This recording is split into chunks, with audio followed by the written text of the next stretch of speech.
Before anything can exist, there must be somewhere for it to be. Or at least, that is how it seems. Empty space feels like the simplest possible thing. No air, no dust, no stars, no particles, no sound, no warmth, no light. Just a silent blankness, stretched between worlds like the universe has left a few rooms unfurnished. But modern physics has made that blankness strangely busy. Empty space is not nothing in the old intuitive sense. It can contain fields, quantum uncertainty, vacuum energy, invisible structure, and measurable effects that appear even when every ordinary particle has been removed. The deeper scientists looked into the vacuum, the less it resembled a perfect absence, and the more it began to look like one of the quiet foundations of reality. Welcome to the Sleepy Scientist. It's really lovely to have you here. But before we settle into tonight's subject, let yourself get comfortable wherever you happen to be. Maybe you're listening from a dark bedroom, a quiet sofa, a late train window, or a kitchen where the last cup of tea has become more philosophical than practical. Wherever this finds you, I hope the world around you feels calm, safe, and soft enough to let your thoughts loosen slightly. As always, I'd love to know where in the world you're watching from tonight, and what time it is there. There is something quietly wonderful about imagining the same little thread of science drifting through different rooms, different countries, different skies, and different stages of tiredness. Some people may be wide awake, some may already be half asleep, some may be bravely pretending they only need 5 more minutes before bed, which is one of humanity's most enduring myths. If you enjoy these calm journeys through science, a like and subscribe really helps the channel keep going, and if you're already subscribed, thank you. Truly. Your support helps this sleepy little corner of curiosity continue floating along, one strange question at a time. Tonight's question sounds simple, almost too simple. Why is empty space not really empty? At first, the answer might seem obvious. Space is empty when there is nothing in it. Remove the planets, remove the stars, remove the gas and dust, remove the stray atoms, and what remains should be nothing at all. A perfect cosmic silence. A dark stage waiting for something to happen. But physics has a habit of looking at simple ideas until they begin to misbehave. The vacuum, it turns out, is not just an empty container. In classical physics, it could be imagined as a region without matter. But in quantum physics, the vacuum becomes the lowest energy state of fields that fill the universe. Even when no ordinary particles are present, those fields remain. They can fluctuate. They can influence atoms. They can shift forces. They can affect tiny metal plates placed incredibly close together. They may even connect to the mystery of dark energy, the accelerating expansion of the universe, and the deep question of why anything has mass at all. This does not mean empty space is packed with tiny magical particles popping in and out like a cosmic popcorn machine. That image is popular, but it is too simple and often misleading. The truth is subtler. Quantum fields do not vanish just because ordinary matter is removed. Their ground state still has structure. Their uncertainty still matters. Their presence can be measured indirectly through real physical effects. So tonight, the aim is not to make emptiness noisy. It is to understand why emptiness was never quite the same as nothing. From the old idea of the void to Maxwell's electromagnetic fields, from quantum mechanics to the Casimir effect, from the Higgs field to dark energy, the story of empty space becomes a story about the hidden foundations of the universe. And perhaps that is a comforting thought to carry gently into the dark. Even the emptiest places are not simply abandoned. Between stars, between atoms, between the visible things that fill the world, there is still structure, still law, still quiet activity. The universe does not seem to know how to make a true blank. Even its silence has physics inside it. So let's begin, shall we? Why is empty space not really empty? And what is the universe doing when it seems to be doing nothing at all? Nothing is one of those words that seems simple until it is looked at too closely. In everyday life, emptiness usually means absence. An empty room has no people in it, no furniture perhaps, no sound except the faint creak of the building settling into itself. An empty cup has no tea, which is not a philosophical crisis unless it is very late and the kettle is far away. An empty road has no traffic. An empty cave feels silent and still, holding darkness in its stone walls. Out beyond Earth, the space between planets seems even emptier. A deep black gulf where there is no air to breathe, no bird song, no weather, no leaves moving in the wind. Between the stars, emptiness seems to become almost perfect, as if the universe has stretched a vast dark cloth across the gaps between its lights. That familiar idea is useful. Empty can mean that ordinary things are missing. A room can be empty of people, a bottle can be empty of water, a region of space can be empty of planets, stars, gas clouds, dust grains, and wandering bits of rock. In that everyday sense, empty space really can be empty. There are places in the universe where matter is so thinly spread that a small container taken from Earth would seem unimaginably crowded by comparison. Intergalactic space, the space between galaxies, can contain only a few particles in a volume that would hold many trillions of air molecules at sea level on Earth. But the central question is not whether space can be empty in that ordinary way. It can. The deeper question is whether empty space is a perfect nothing. Modern physics says no. Empty space is not full, like a cupboard packed with old cables, forgotten batteries, and one mysterious charger that fits nothing anyone owns. It is not crowded in the everyday sense, but it is also not a pure absence. When matter is removed, when air is removed, when dust and atoms and light are stripped away as much as possible, physics still leaves something behind. That something is not always easy to name because different meanings of nothing become tangled together. Everyday emptiness means a useful absence of familiar objects. Scientific vacuum means a physical state with very little or no ordinary matter in a region, often created or studied under controlled conditions. Philosophical nothingness is far more severe. It asks about absolute non-existence. No space, no time, no fields, no laws, no possibility of anything being measured at all. Physics usually does not study that kind of nothing directly, because science works with things that can have properties, make predictions, and connect to observations. A vacuum is not absolute non-existence. It is a state of the physical world. This distinction matters because the word nothing can quietly mislead. A region with no air is not the same as a region with no physical reality. A vacuum chamber on Earth may have most of its air removed, yet it still sits inside space-time. It still has geometry. It still has temperature, boundaries, electromagnetic conditions, gravity, and fields passing through or existing within it.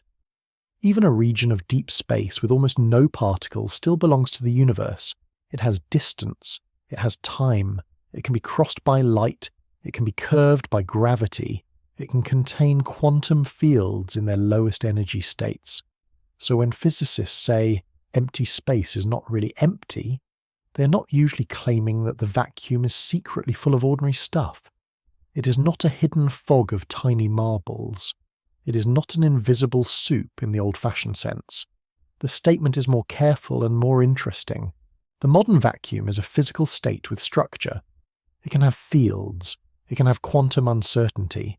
It can have measurable effects on atoms, light, forces, and possibly the large-scale expansion of the universe.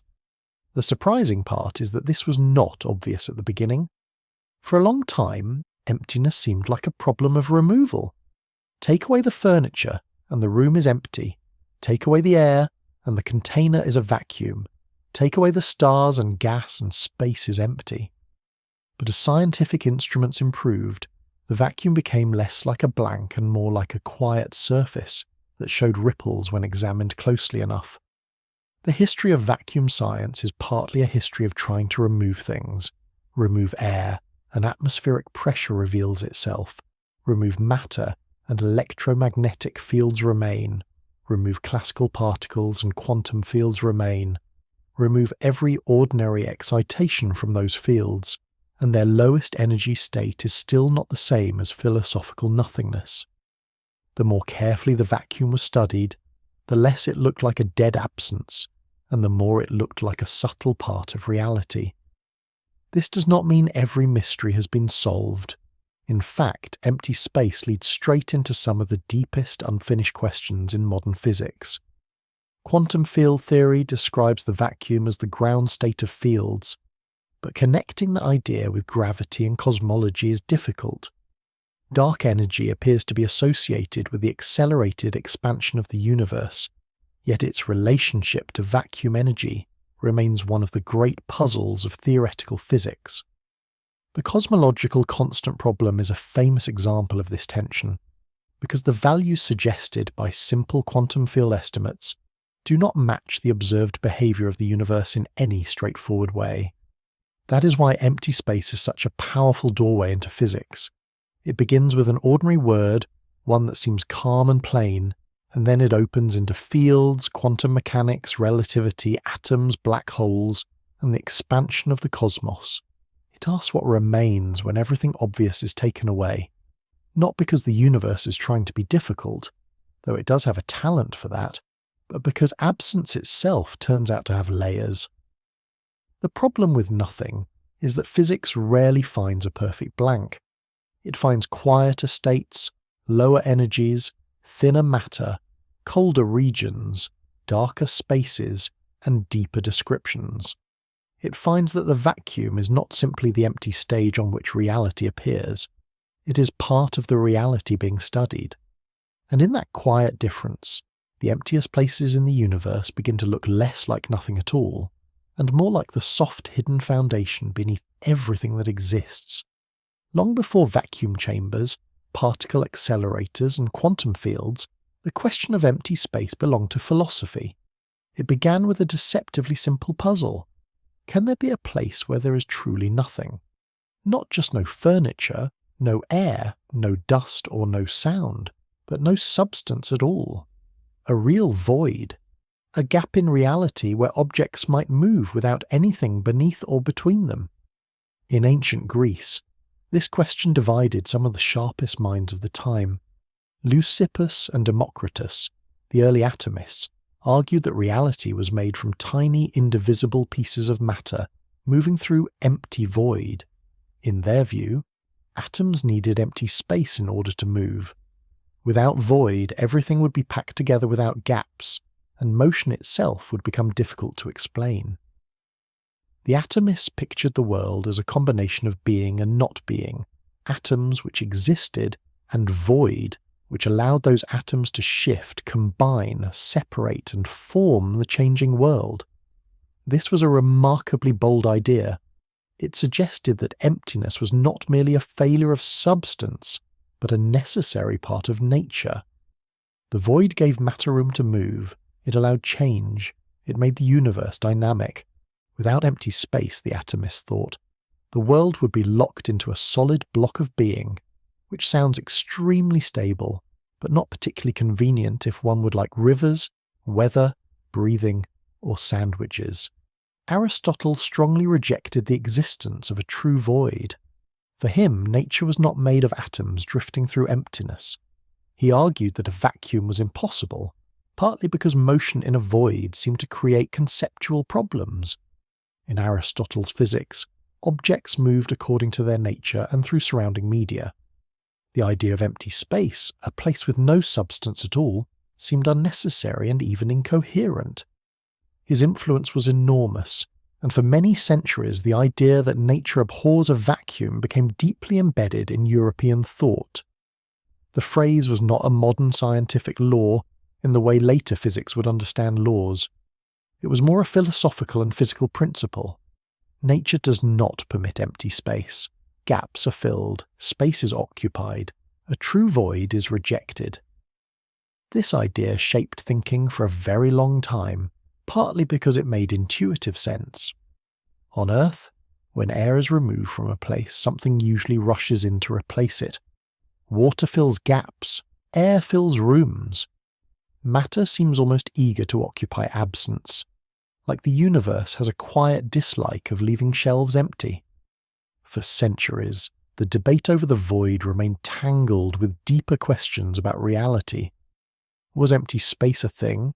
Could nothing have dimensions? If a container had nothing in it, what exactly did the container contain? These questions might sound like philosophy gently tying its own shoelaces together, but they mattered. They shaped how people thought about motion, matter, air, pressure, and the structure of the cosmos. The vacuum was not yet a laboratory object. It was a conceptual battleground. The shift came when emptiness became measurable. In the 17th century, scientists began to understand air not as a weightless background, but as a physical substance with pressure. Evangelista Torricelli, an Italian physicist and mathematician, performed a famous experiment with mercury in 1643. He filled a long glass tube with mercury, sealed one end, and inverted it into a dish of mercury. Some of the mercury fell, but a column remained standing in the tube. Above the mercury column was a space with very little matter inside it, now called a Torricellian vacuum. This was a turning point. The space above the mercury did not fill with air because the tube was sealed. The height of the mercury column was supported by atmospheric pressure, pushing down on the mercury in the dish. Torricelli had not only created a vacuum-like space, he had shown that air itself had weight and pressure. The atmosphere was no longer just the invisible stuff people breathed without thinking. It became part of physical measurement. Blaise Pascal extended this work by studying how air pressure changed with altitude. In 1648, experiments associated with Pascal showed that the height of a mercury column changed when carried up a mountain. Because atmospheric pressure is lower at higher altitude, this linked the vacuum directly to the weight of the atmosphere above. The air around Earth was not an infinite pressureless emptiness. It was a physical ocean of gas, deepest and heaviest near the surface, thinner higher up, and measurable with careful instruments. This was a profound change.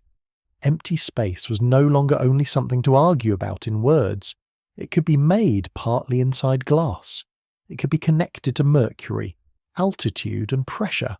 It could be tested. The vacuum entered the laboratory. Then came Otto von Guericke, a German scientist and engineer who built one of the early vacuum pumps. His work showed just how powerful atmospheric pressure could be.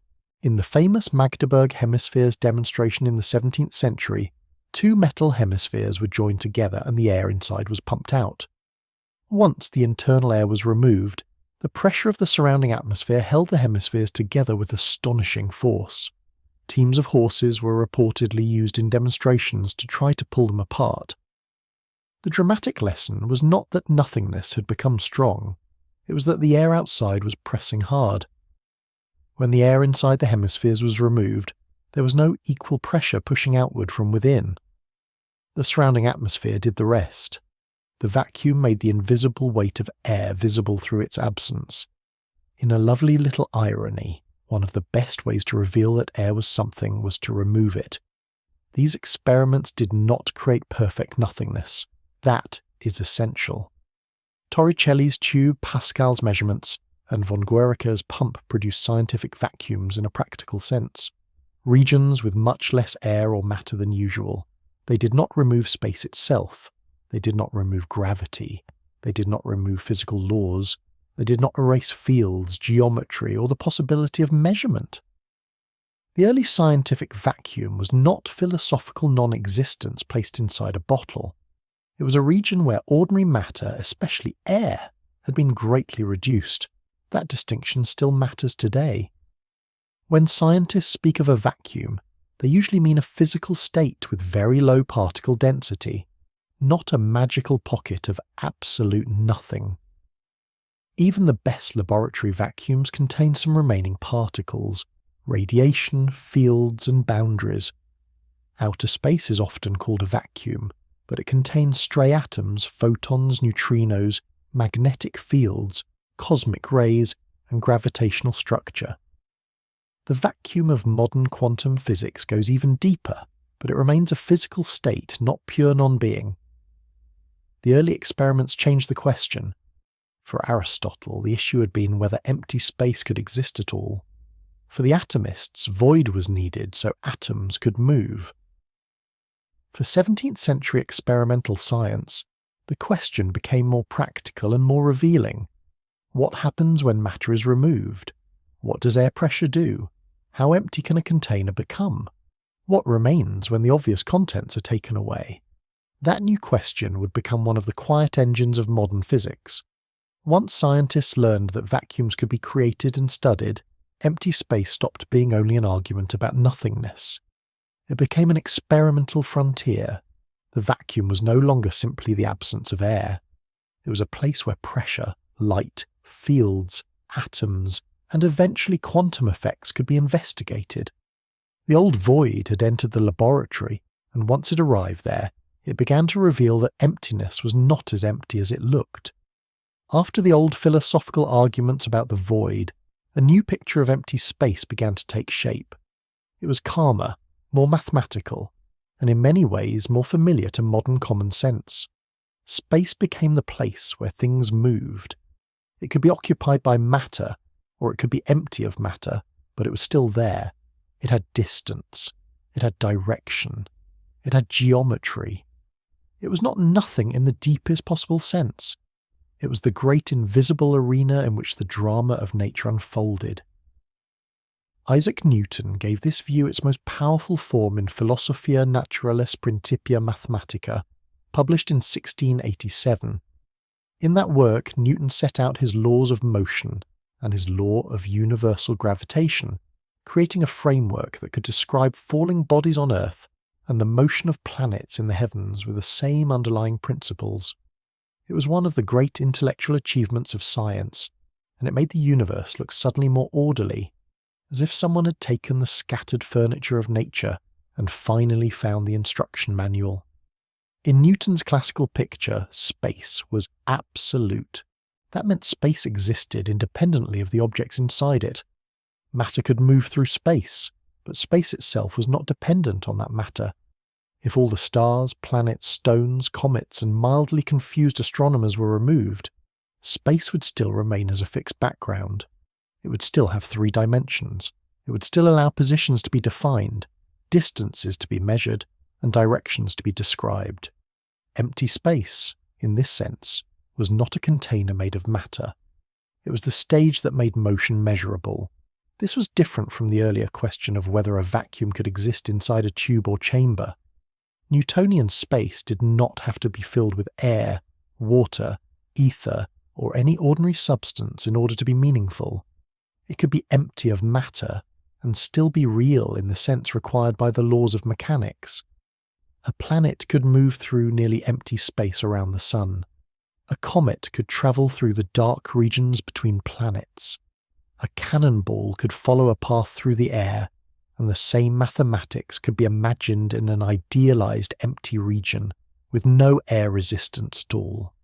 Time, in Newton's view, was also absolute. It flowed uniformly, separately from space, and independently of the objects being studied. A second here and a second near Jupiter belonged to the same universal time. Space told where things were. Time told when things changed. Forces acted within this background, altering the motions of bodies according to mathematical laws. The picture was clean, powerful, and beautifully suited to the kinds of motion that human beings could observe and measure. Classical mechanics treated forces as causes of changes in motion. A body at rest would remain at rest unless acted upon. A moving body would continue moving uniformly unless a force changed its motion. Gravity acted between masses, drawing them toward one another. In Newton's law of universal gravitation, every mass attracted every other mass, and the strength of that attraction depended on the masses involved and the distance between them. The idea was astonishingly broad. A falling apple and the moon's orbit could be described as parts of the same gravitational story. This made Newton's space extraordinarily useful. Because space was fixed and time flowed evenly, motion could be calculated with great precision. If the starting position, speed, direction, and forces on an object were known, its future path could often be predicted. This did not mean every real situation was simple. Air resistance, friction, irregular shapes, tides, turbulence, and all the small messiness of the real world could make calculations difficult. But the basic framework was stable. Nature seemed to move according to rules that could be written clearly and tested repeatedly. The success was enormous. Newtonian mechanics explained why projectiles follow curved paths, why planets orbit the sun, why the moon helps raise tides on Earth, and why machines behave in predictable ways. It became essential for engineering, navigation, astronomy, and later industrial technology. Ships could cross oceans more safely when celestial motion and timekeeping were understood more accurately. Bridges, clocks, engines, and instruments could be designed with confidence. The universe became, in a certain sense, navigable. In this classical world, empty space did not need to be active in the modern quantum sense. It was not imagined as flickering with vacuum fluctuations or filled with fields in their lowest energy states. It was not yet a restless physical state with measurable quantum properties. Newton's empty space was much quieter than that. It was the background in which things happened, not a thing that obviously did much itself. And yet, this is important, Newtonian space was not purely imaginary. It was physically meaningful. It gave a way to define motion, distance, direction, and acceleration. And Newton argued for absolute space partly because he believed certain kinds of motion, especially rotation and acceleration, needed a real background against which they could be understood. His famous bucket argument tried to show that rotation was not only relative to nearby objects. When water in a spinning bucket climbs up the sides, Newton took this as evidence of rotation, relative to absolute space itself. Later physicists and philosophers would challenge and refine these ideas. Ernst Mach, for example, questioned whether motion should be understood relative to the distant matter of the universe rather than absolute space. Albert Einstein would eventually transform the meaning of space and time through relativity. But Newton's picture remained deeply effective, and for ordinary speeds and weak gravity, it still works remarkably well. Empty space as a fixed stage remains a useful approximation in much of everyday physics. Still, the idea of space as a passive stage began to change in the 19th century. Electricity and magnetism forced scientists to think differently about what could exist in a vacuum. A magnet could influence another object without touching it. Electric charges could attract or repel across empty regions. Light could travel across the vast distance from the sun to Earth. Something seemed to be carrying influence through space, even where no ordinary matter was present. This was the beginning of a major shift. Empty space was no longer simply a silent background, with objects moving through it. It became a place where fields could exist. Michael Faraday imagined lines of force extending through space. James Clerk Maxwell later turned electric and magnetic fields into a unified mathematical theory of electromagnetism. With that, the vacuum began to look less like an empty stage and more like a region capable of carrying waves, energy, and influence. Newton's space had been powerful because it gave matter somewhere to move. But the next great step in physics would suggest that empty space could hold more than positions and distances. It could hold fields, and once fields entered the vacuum, emptiness would never again seem quite as empty as before. The next step in the story of empty space began with something that did not look empty at all. A magnet. A magnet can reach across a gap. It can pull on iron without touching it. It can turn a compass needle even when there's nothing obvious between the magnet and the needle except air, or even very nearly empty space. Electric charges can do something similar. They can attract or repel one another across a distance. To everyday intuition, this is slightly unsettling. Objects are supposed to affect each other by contact, by pushing, pulling, bumping, striking, or at least sending a very clear complaint through the post. Yet electricity and magnetism seem to act through empty regions. Michael Faraday helped change how scientists thought about this. Faraday was one of the great experimental physicists of the 19th century, and he developed the idea of electric and magnetic fields. He imagined lines of force extending through space around magnets and electric charges. At first, these lines might sound like a drawing tool, a convenient way to sketch where a compass needle would point, or how a charge might move. But Faraday treated them as something more physically meaningful. The space around a magnet or a charge was not merely blank. It had a condition. It had a pattern. It could guide motion. This was a major shift. In the older mechanical picture, forces often seem to act between separate objects across space. Faraday's field idea suggested that the space itself, or at least the physical condition present throughout space, mattered. A charge did not simply notice another charge at a distance by some mysterious instant communication. The field around it extended through the surrounding region, and other charges responded to that field. Empty space was beginning to look less like a silent stage and more like a place where influence had a physical presence. James Clerk Maxwell took Faraday's field ideas and gave them a powerful mathematical form. In the 19th century, Maxwell unified electricity and magnetism into a single theory called classical electromagnetism. Electric fields and magnetic fields were no longer separate phenomena that merely happened to be friendly neighbours. They became two connected parts of one deeper structure. A changing electric field could produce a magnetic field, and a changing magnetic field could produce an electric field. That connection was extraordinary. It meant that electric and magnetic fields could sustain one another and travel outward as a wave. Maxwell's theory showed that electromagnetic disturbances could move through space, carrying energy from one place to another. Empty space, in this new classical sense, could contain fields. It could contain radiation. It could carry energy. It was no longer just a geometry in which matter moved. It could be the setting for something physically active, even where no ordinary matter was present. The most stunning result came when Maxwell calculated the speed of these electromagnetic waves. The predicted speed matched the known speed of light. That was a moment of deep unification. Light itself was an electromagnetic wave, a travelling disturbance of electric and magnetic fields.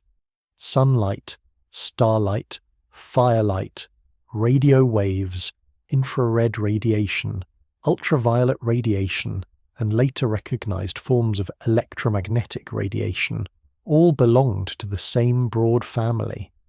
They were waves of the electromagnetic field. This changed the meaning of empty space. A vacuum could be empty of air and still be crossed by light. It could be empty of ordinary matter and still hold electric and magnetic fields. It could allow waves to pass through it at the speed of light. The darkness between Earth and the Sun was not a perfect blank. It was crossed constantly by electromagnetic radiation. Every warm sunrise is in this sense a reminder that the vacuum is not simply nothing. It is a place where fields can travel, though a sunrise is admittedly a more pleasant delivery method than a physics textbook at dawn. But this created another puzzle. Waves usually need something to wave. Sound travels through air, water, or solid matter. Ocean waves travel through water. A wave on a string travels through the string. So if light was a wave, many scientists expected that it must travel through some medium. That imagined medium was called the luminiferous ether. It was thought to fill all of space, allowing light waves to move through the universe. The ether was not a foolish idea. In the world of classical waves, it made sense to ask what was doing the waving. If light crossed the apparently empty space between stars, then perhaps space was not truly empty after all, but filled with a subtle, invisible substance. This ether would need to be extremely difficult to detect, because planets and stars moved through it without obvious resistance. Still, for a time, it seemed like a reasonable way to preserve the old idea that waves required a medium. Then came one of the most famous experiments in physics. In 1887, Albert Abraham Michelson and Edward Williams Morley carried out an experiment designed to detect Earth's motion through the ether. If Earth was moving through this invisible medium as it orbited the Sun, then light should travel at slightly different measured speeds depending on whether it moved with or across that ether wind. Michelson and Morley used an interferometer, a delicate instrument that split and recombined beams of light to look for tiny differences in travel time. The expected effect did not appear. The Michelson-Morley experiment did not instantly erase the ether from every scientific mind. Science rarely changes by slamming a door and shouting that everyone must update their worldview before lunch. But the result became a crucial clue. The ether wind was not found. The idea of a fixed medium filling space became harder to defend. The old picture of light as a wave moving through a mechanical substance began to weaken. Albert Einstein's special relativity, published in 1905, removed the need for the luminiferous ether. Light did not require a mechanical medium in the old sense. The speed of light in vacuum became a fixed feature of the laws of physics, the same for all observers moving steadily. This was a dramatic change, but it did not make fields disappear. Quite the opposite. Fields remained central. Electromagnetic fields were still real physical ingredients of the universe, capable of carrying energy and momentum across space. So even before quantum physics arrived, empty space had already become more interesting than a blank void. The vacuum could contain electric fields, magnetic fields, and electromagnetic waves. It could transmit radiation from the sun, from distant stars, and from galaxies across the observable universe. It could carry the influence of charges and magnets. It could hold energy in fields even when ordinary matter was absent. This is why the story of empty space does not begin with quantum weirdness alone. Classical physics had already begun to unsettle the idea of perfect emptiness. Newton's space had been a stage. Faraday and Maxwell made that stage capable of holding fields. The vacuum was not yet the quantum vacuum of modern physics, with ground states, fluctuations, and subtle measurable effects, but it was no longer purely passive. Empty space had become a place where something could exist without being matter. A field could stretch through it. A wave could cross it. Energy could move through it. And once fields entered the vacuum, the old idea of empty space as mere absence began to fade. The universe had started to reveal that even its quietest regions could still carry invisible structure. The idea of empty space changed again when physics discovered that nature does not always work in smooth, continuous steps. At the end of the 19th century, scientists were trying to understand a problem called blackbody radiation. A blackbody is an idealized object that absorbs and emits radiation perfectly. When heated, it gives off light and other electromagnetic radiation in a pattern that depends on its temperature. The problem was that classical physics could not explain the full shape of that radiation pattern. At certain wavelengths, the older theory gave answers that did not match experiment at all. It was as if nature had written a quiet note in the margin saying, "Please try again." In 1900, Max Planck found a solution. He proposed that energy was exchanged in discrete amounts, later called quanta. This was not how classical physics had usually imagined energy. In the older picture, energy could vary smoothly, like water being poured from a jug. Planck's results suggested that, at the microscopic level, energy exchange came in little packets. He did not immediately set out to overturn all of physics, but the seed had been planted. The universe was beginning to look less continuous than it had seemed. Albert Einstein took the idea further in 1905 when he explained the photoelectric effect. In this effect, light shining on certain materials can knock electrons from their surface. Classical wave theory had trouble explaining the details. Einstein proposed that light behaved as if it came in packets of energy. These packets later became known as photons. Light was not only a smooth electromagnetic wave, In some situations, it acted like individual quanta. This was deeply unsettling in the best scientific way. Light, which Maxwell had shown to be an electromagnetic wave, also behaved like a collection of discrete particles. Energy, once thought to flow smoothly, seemed to arrive in counted portions.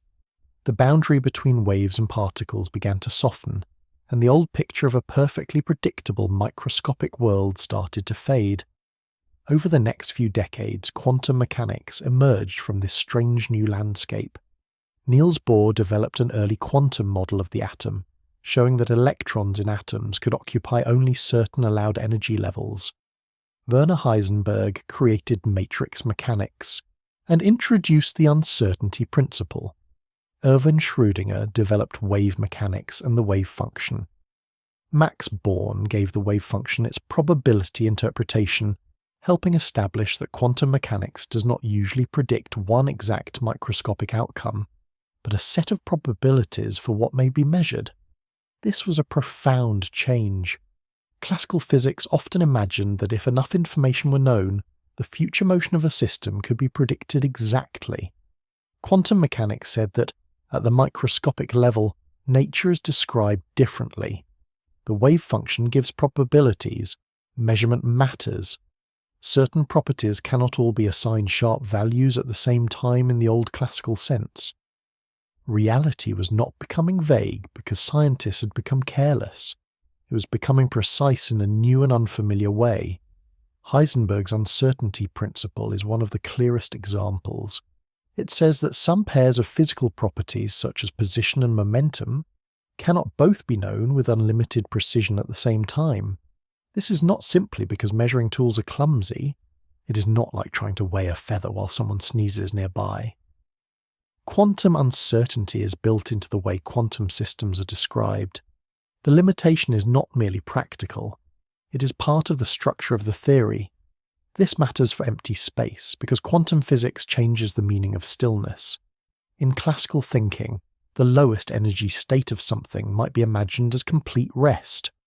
Remove every disturbance, every vibration, every particle, every wave, and perhaps what remains is perfectly quiet. But in quantum mechanics, the lowest possible state of a system is not always a state of perfect stillness. Because of uncertainty, a system can have unavoidable residual activity even in its lowest energy condition. A simple comparison is a quantum oscillator, an idealized system often used in physics. In classical physics, an oscillator could, in principle, sit perfectly still with no energy of motion. In quantum mechanics, its lowest energy state still has what is called zero-point energy. It cannot be reduced to absolute motionless nothingness. The point is not that there is ordinary movement in the everyday sense, but that quantum systems do not always allow the perfectly frozen state classical intuition might expect. This idea opens the doorway to the quantum vacuum. If the fields of nature obey quantum rules, then the vacuum, the lowest energy state of those fields, need not be a dead blank. It can have structure. It can have uncertainty. It can have properties that influence real systems.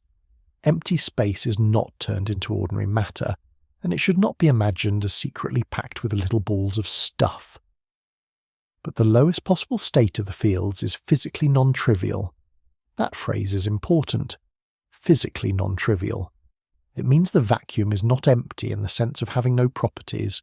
It may be empty of ordinary particles, empty of atoms, empty of dust, empty of light in the usual sense, and yet still be a state of quantum fields. It is less like a room containing hidden furniture, and more like a quiet floor that still has tension, shape, and rules built into it.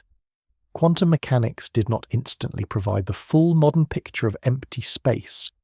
That required quantum field theory, where particles and vacuum are understood in a deeper shared language. But quantum mechanics made the old idea of emptiness harder to maintain. If energy comes in quanta, if light behaves as photons, if atoms obey probability rules, and if uncertainty prevents perfect stillness, then the vacuum cannot simply be assumed to be a featureless absence. The deepest modern picture treats particles, and the vacuum not as completely separate categories, but as different states of underlying fields. A particle is not a tiny hard bead placed into an otherwise empty container. It is an excitation of a field. The vacuum is what remains when those fields are in their lowest energy state. That state may look empty to ordinary eyes, and for many practical purposes it is empty. But in the language of quantum physics, it is not the same as nothing. So quantum mechanics changed what empty means. It did not fill the vacuum with ordinary matter. It did something subtler. It showed that the lowest possible state of reality can still have structure, limits, probabilities, and hidden activity. The silence of empty space became less like absolute absence and more like the quietest note the universe knows how to play. The modern idea of empty space becomes clearest when particles stop being treated as the deepest little ingredients of reality. For a long time, it was natural to imagine the universe as a kind of container with objects inside it. Space was the container, matter was the stuff, particles were the tiny pieces. Empty space, then, was what remained when the pieces were removed. It was a simple picture, and for many ordinary purposes it works beautifully. A jar without marbles is empty of marbles. A room without people is empty of people. A region without particles seems empty of particles. But quantum field theory changes the order of importance.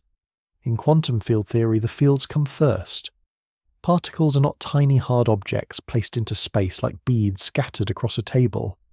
They are excitations of fields that exist throughout space. An electron is an excitation of the electron field. A photon is an excitation of the electromagnetic field. Quarks are excitations of quark fields. Gluons are excitations of gluon fields. In this view, what people usually call a particle is more like a local ripple or disturbance in a field than a miniature solid ball. This does not mean fields are ordinary substances sloshing around like invisible water. That would be tempting, because the mind likes a picture it can put in a bucket. But quantum fields are stranger and more precise than that. They are mathematical and physical entities assigned throughout space-time, and their excitations behave like the particles measured in experiments. They are not fluids in the everyday sense, yet they are not just decorative equations either. They are the framework through which modern physics describes matter, radiation, and the fundamental interactions of the Standard Model. This is where the vacuum changes meaning again. The vacuum is not the absence of fields. It is the lowest energy state of fields. Physicists often call this the ground state. It is what remains when the fields have no ordinary particles present, no detectable excitations, no added disturbances. But the fields themselves have not disappeared. The stage has not gone blank.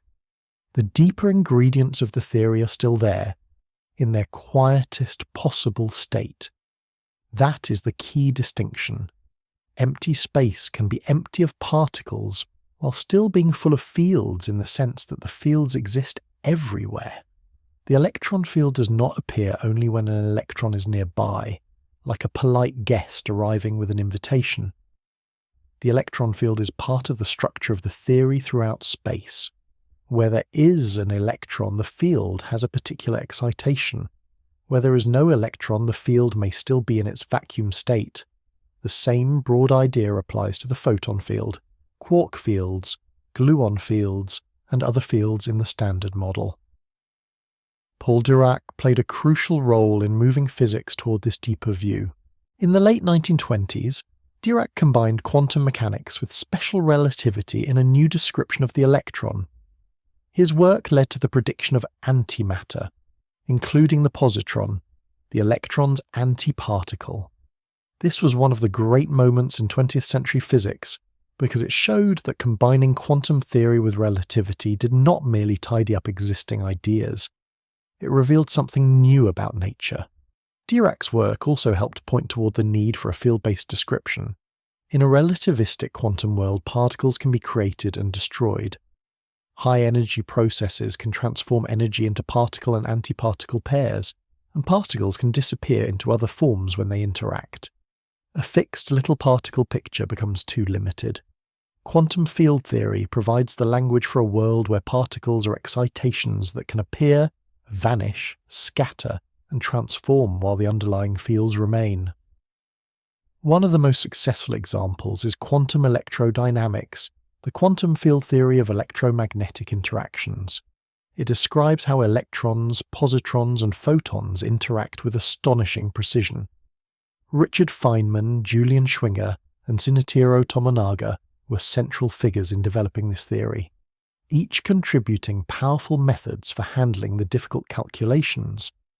Quantum electrodynamics became one of the most precisely tested theories in all of science, especially in measurements involving the electron and its magnetic behavior. The success of quantum electrodynamics matters for the vacuum because it shows that fields are not optional decorations added to empty space. They are deeply woven into how particles interact and how measurements come out. The vacuum of the electromagnetic field is not merely a poetic absence of light. It is the lowest energy state of the photon field, with properties that can influence real physical systems. Later effects, such as tiny shifts in atomic energy levels and forces between closely spaced plates, would make this point even more vivid. The Standard Model extends this field-based picture across the known particles and interactions, except gravity. It includes the electron field and other lepton fields, the quark fields that help make up protons and neutrons, the gluon fields connected with the strong interaction, the photon field connected with electromagnetism, the weak interaction fields, and the Higgs field. Even when a region contains no ordinary particles, these fields do not simply switch off. Empty space is not a fieldless nothing. It is a state in which the fields are at their lowest available energy. This is subtle because it does not mean the vacuum is crowded in the ordinary sense. It does not mean one should imagine tiny particles crammed into every corner of the darkness. That picture can become misleading very quickly. The vacuum is quiet, but it is not nothing. It has the structure of the underlying fields. It has quantum rules. It has a ground state. It can behave differently depending on the fields involved, the boundaries placed around them, the motion of observers, and even the curvature of space-time. So the phrase empty space is not really empty becomes more precise. Empty space is not empty because the fields of nature do not vanish when particles are absent. The universe is not built from little objects floating in a blank container. It is built, as far as current physics can tell, from fields whose excitations appear as particles. Remove the excitations and the particles are gone, but the fields remain. That is a gentler and stranger picture than the old idea of emptiness. The vacuum is the universe with the obvious activity turned down as far as possible. It is not a bright room full of furniture, but it is not a room erased from existence either. It is the quietest state of the fields, the soft baseline beneath matter and radiation, and once empty space is understood this way, nothing begins to look less like an absence and more like the most silent physical state the universe allows. The phrase vacuum fluctuations is one of those scientific terms that sounds as if the universe is fidgeting when nobody is looking. In a careful sense, that is not entirely wrong, but it is also not quite right, and the difference matters. In quantum field theory, the vacuum is the lowest energy state of fields. It is not a region where the fields have vanished. It is a quiet state, but not a state of perfect classical stillness. Vacuum fluctuations refer to the unavoidable variations and uncertainties associated with quantum fields, even in this lowest energy condition. They are connected to the uncertainty principle and to the structure of the vacuum itself. The fields are not producing ordinary particles all the time in the simple everyday sense, but their lower state still has quantum behavior that cannot be reduced to a perfectly motionless blank. This is where popular explanations often take a small useful image and let it run around the room unsupervised. The familiar phrase says that particles are constantly popping in and out of existence in empty space. As a metaphor, it can give a first impression of why the quantum vacuum is not a dead nothing. It suggests activity, instability, and hidden structure. For a quick mental picture, it has some value. The trouble comes when the picture is treated literally, as if empty space is full of tiny ordinary particles appearing like popcorn, hanging around for a tiny instant, and then politely disappearing before anyone asks for their receipt. That image is too cartoonish. It can make the vacuum sound like a chaotic cloud of little objects blinking into and out of reality. But ordinary particles such as electrons or photons detected in an experiment are not the same thing as the internal mathematical ingredients used in calculations. A real electron can be measured as a physical particle. A real photon can be absorbed by a detector or an atom. These are not merely bookkeeping devices. They are excitations of fields that can show up in observations. Virtual particles are different. In quantum field theory, especially in perturbation theory, virtual particles appear inside calculations. Perturbation theory is a method for solving complicated interactions by building them up in smaller, more manageable steps. Virtual particles help physicists calculate how fields interact, how forces behave, and how probabilities come out. They are extremely useful, but they should not be imagined as directly observable little particles flying around with the same status as particles measured in detectors. Richard Feynman helped make these calculations more intuitive through Feynman diagrams. These diagrams show possible contributions to interactions between particles. They are often drawn as lines meeting, splitting, and exchanging other lines. They are beautifully powerful tools, and they made difficult calculations in quantum electrodynamics easier to organize. But a Feynman diagram is not a tiny photograph of what space is doing. It is not a literal spy camera pointed at the vacuum. It is a representation of terms in a calculation. This distinction is not just philosophical tidying. It protects the science from becoming misleading. If virtual particles are described too literally, the vacuum begins to sound like a magical storage cupboard that can produce matter from nowhere whenever it feels dramatic. But quantum field theory is not saying that ordinary energy conservation has been cancelled because the universe found a loophole. It is saying something subtler. The vacuum state of fields has quantum structure, and that structure affects measurable physical behaviour. The evidence for the quantum vacuum does not come from watching tiny particles blink into existence under a microscope. It comes from precise effects. It comes from small shifts in atomic energy levels. It comes from forces between carefully arranged conducting plates.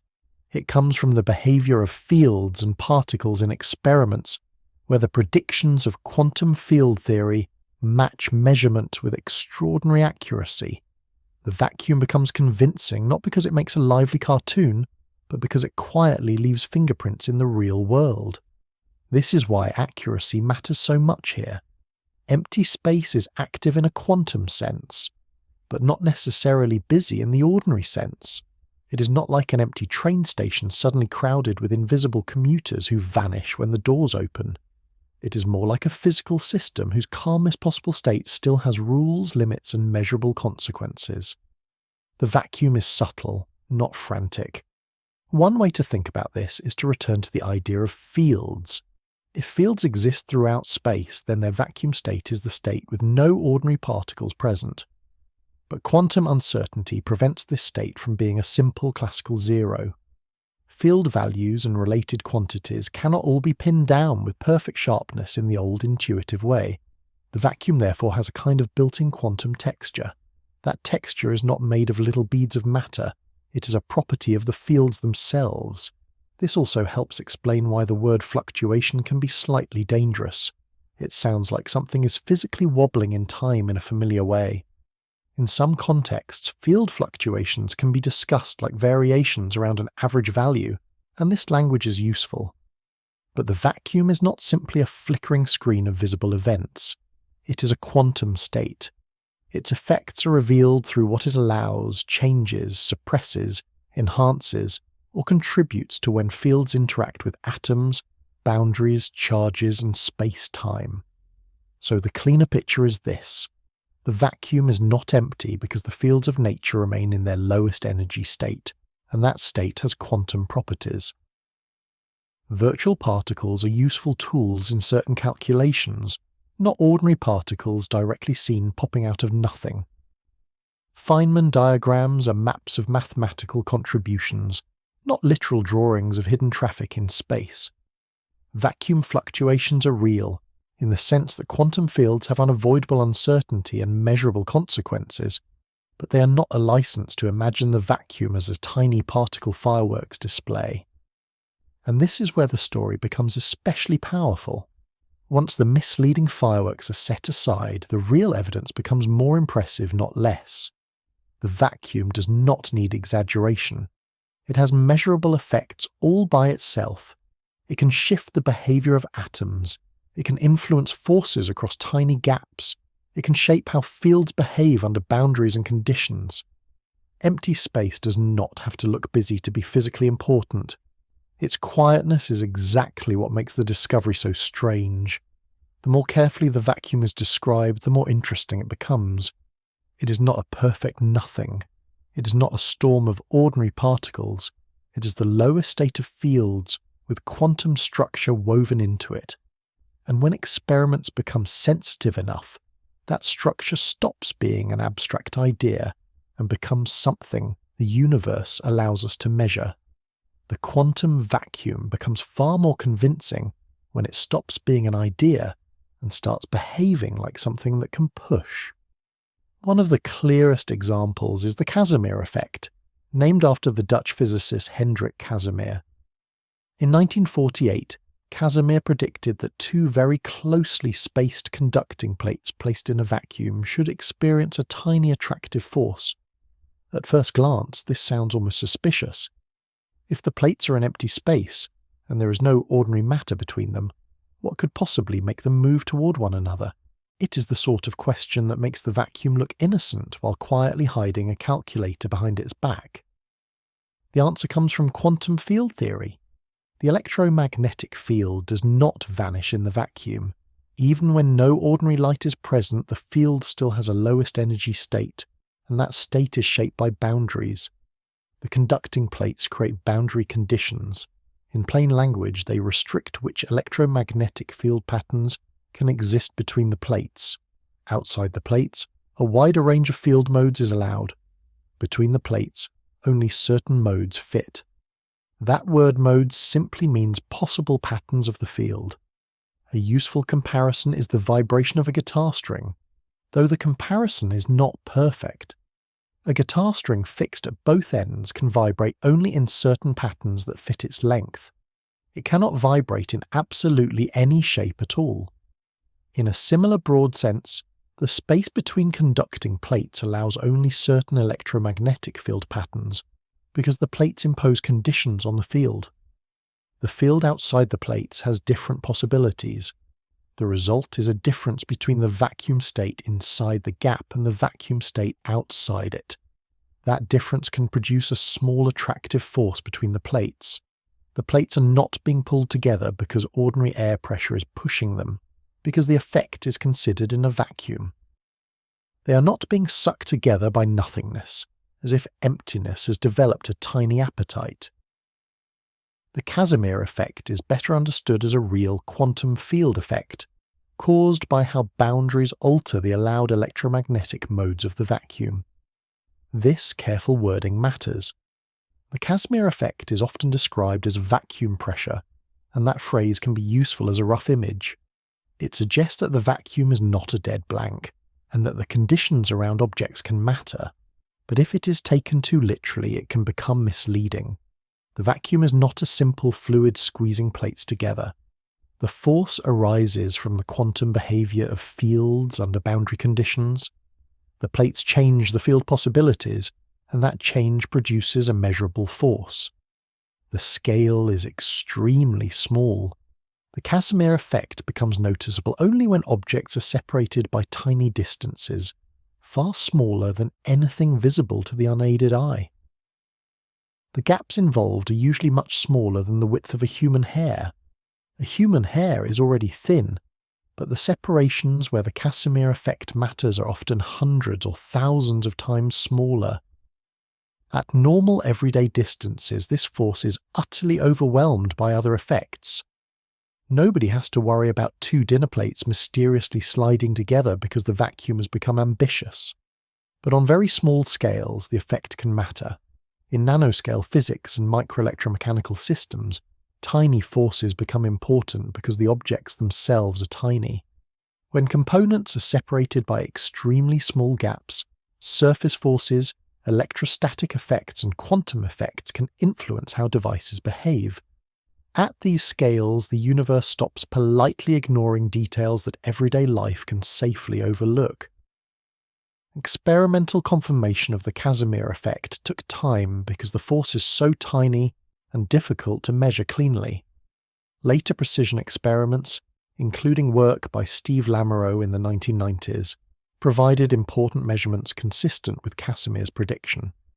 Other researchers have continued refining the tests, improving experimental setups, and accounting carefully for real-world complications such as imperfect materials, temperature, surface roughness, and electrostatic effects. The clean textbook picture is simple. The laboratory version is, as usual, where nature adds the small print. The importance of the Casimir effect is not that it is large. It is not large. Its importance is that it is measurable. It shows that the quantum vacuum is not just a mathematical curiosity or a dramatic phrase in a popular science book. When boundaries are arranged in the right way, the vacuum state of the electromagnetic field can contribute to a real force. Empty space, carefully prepared and carefully measured, can exert influence. This does not mean the vacuum is full of usable free energy waiting to power the kettle. That is a very tempting road, and it leads mostly to disappointment and cold tea. The Casimir effect does not violate energy conservation. It does not offer a simple machine for extracting endless energy from nothing. It is a subtle consequence of quantum field theory, not a cosmic loophole. Its power lies in what it reveals, not in any fantasy of effortless energy. The Casimir effect also helps correct the popcorn myth of vacuum fluctuations. The force between the plates does not require imagining ordinary particles literally popping into existence and banging into things like microscopic hailstones. The real explanation is more precise. The allowed quantum field modes are changed by the presence of boundaries. The vacuum state depends on those conditions. That difference shows up as a force. The universe does not need cartoon chaos to be strange. It is quite capable of being strange with excellent manners.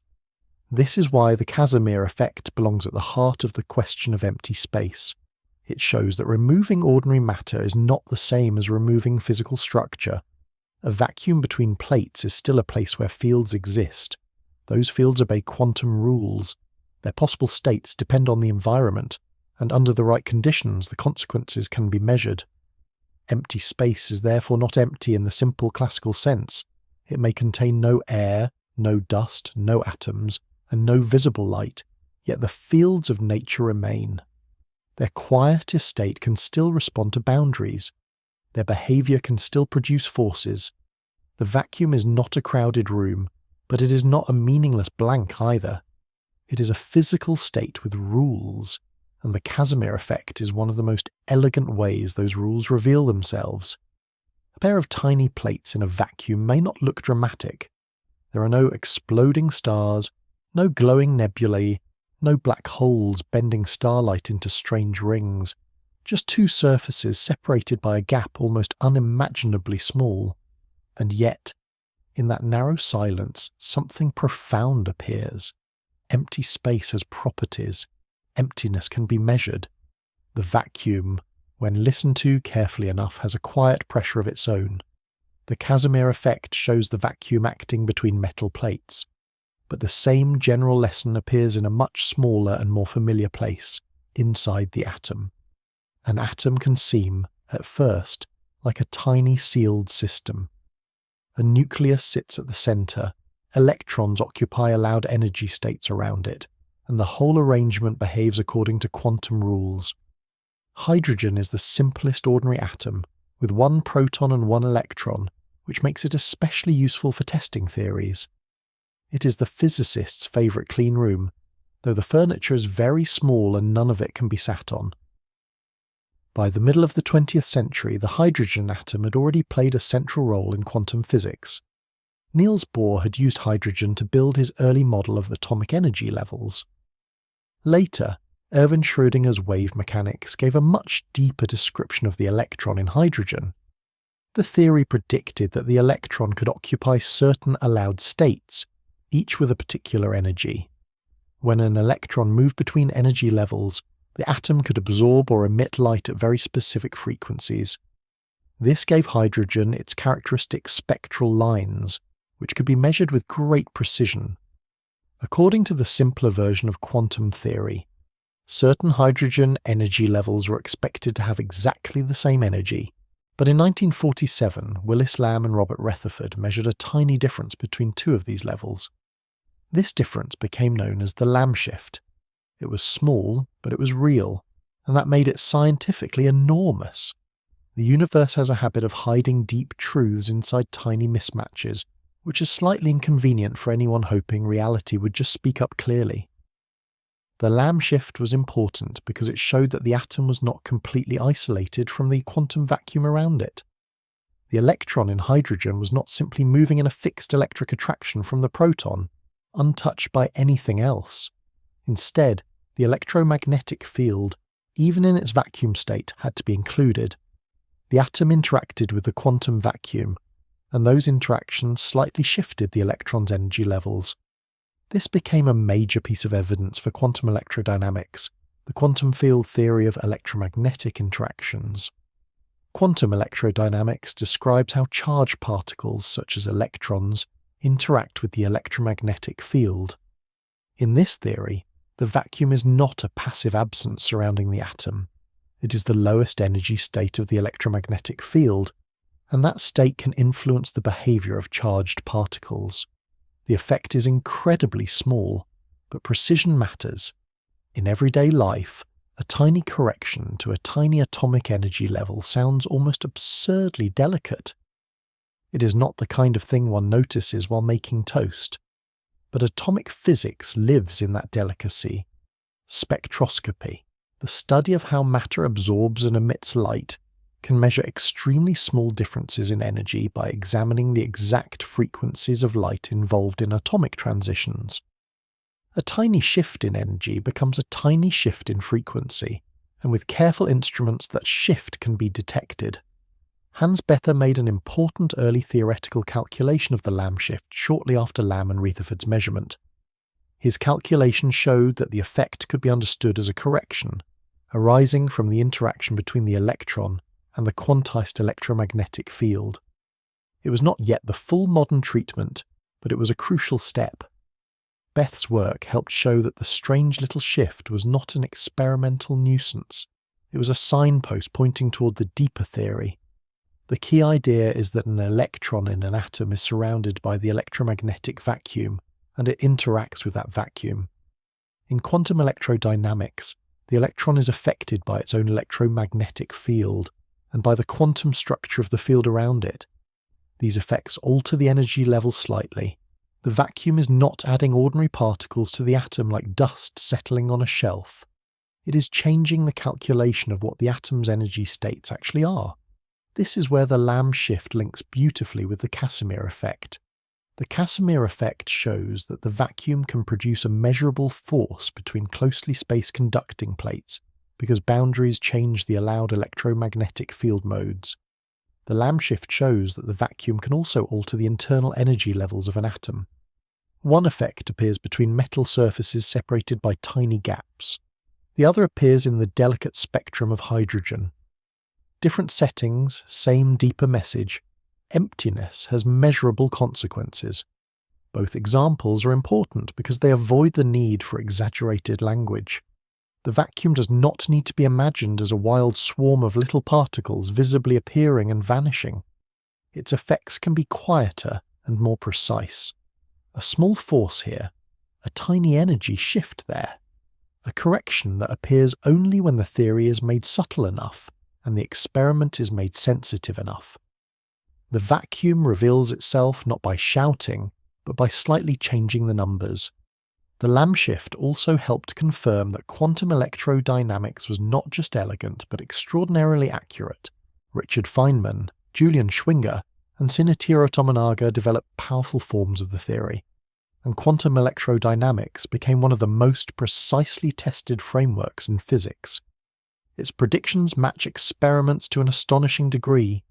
The Lamb shift was part of the historical path that showed physicists they were dealing with something real, not merely a clever mathematical performance.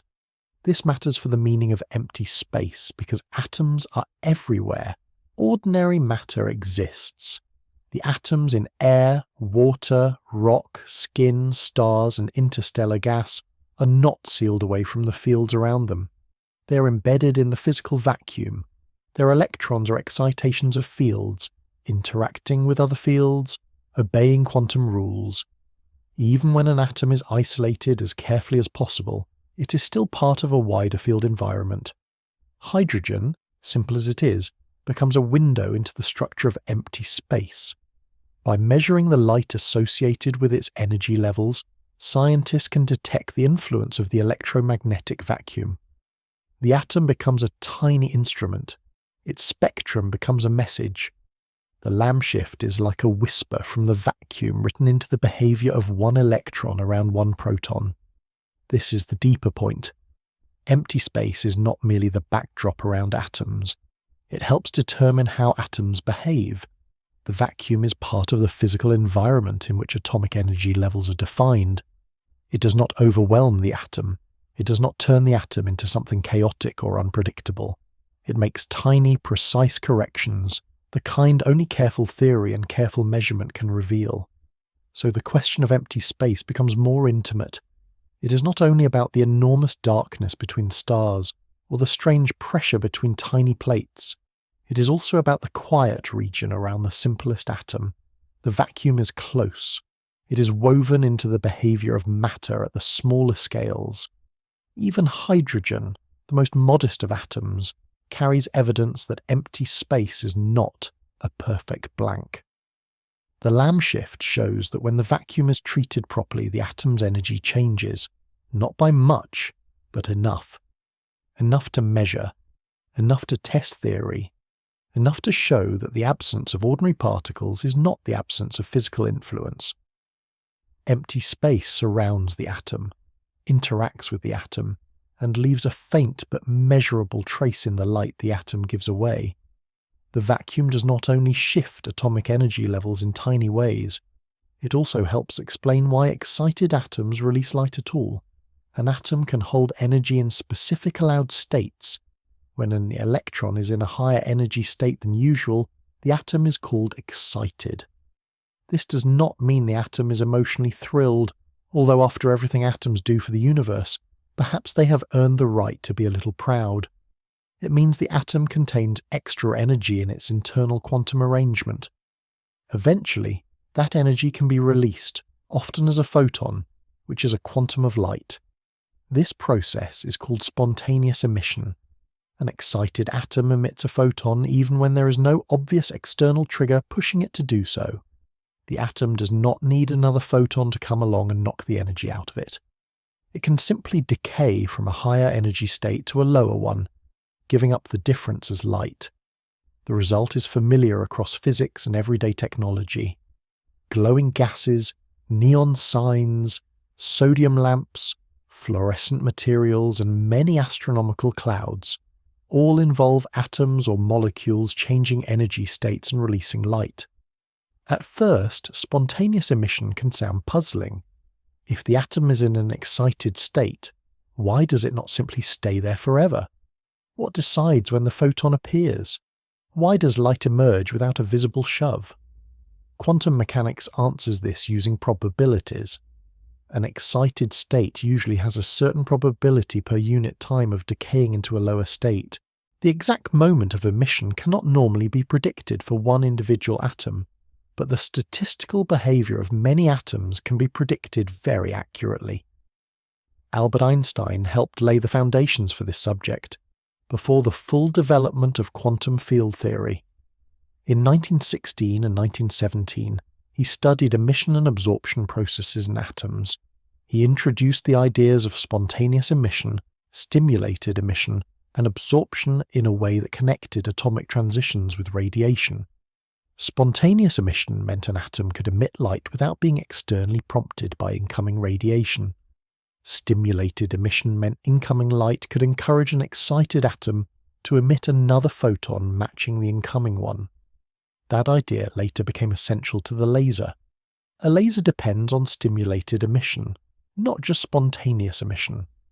In a laser, excited atoms or other quantum systems are arranged so that photons stimulate the release of more photons with the same frequency, direction, and phase.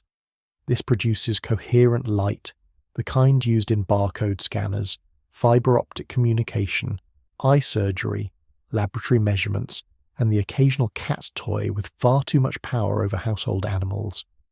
But spontaneous emission is still part of the broader story because it shows how atoms and radiation are linked at the quantum level.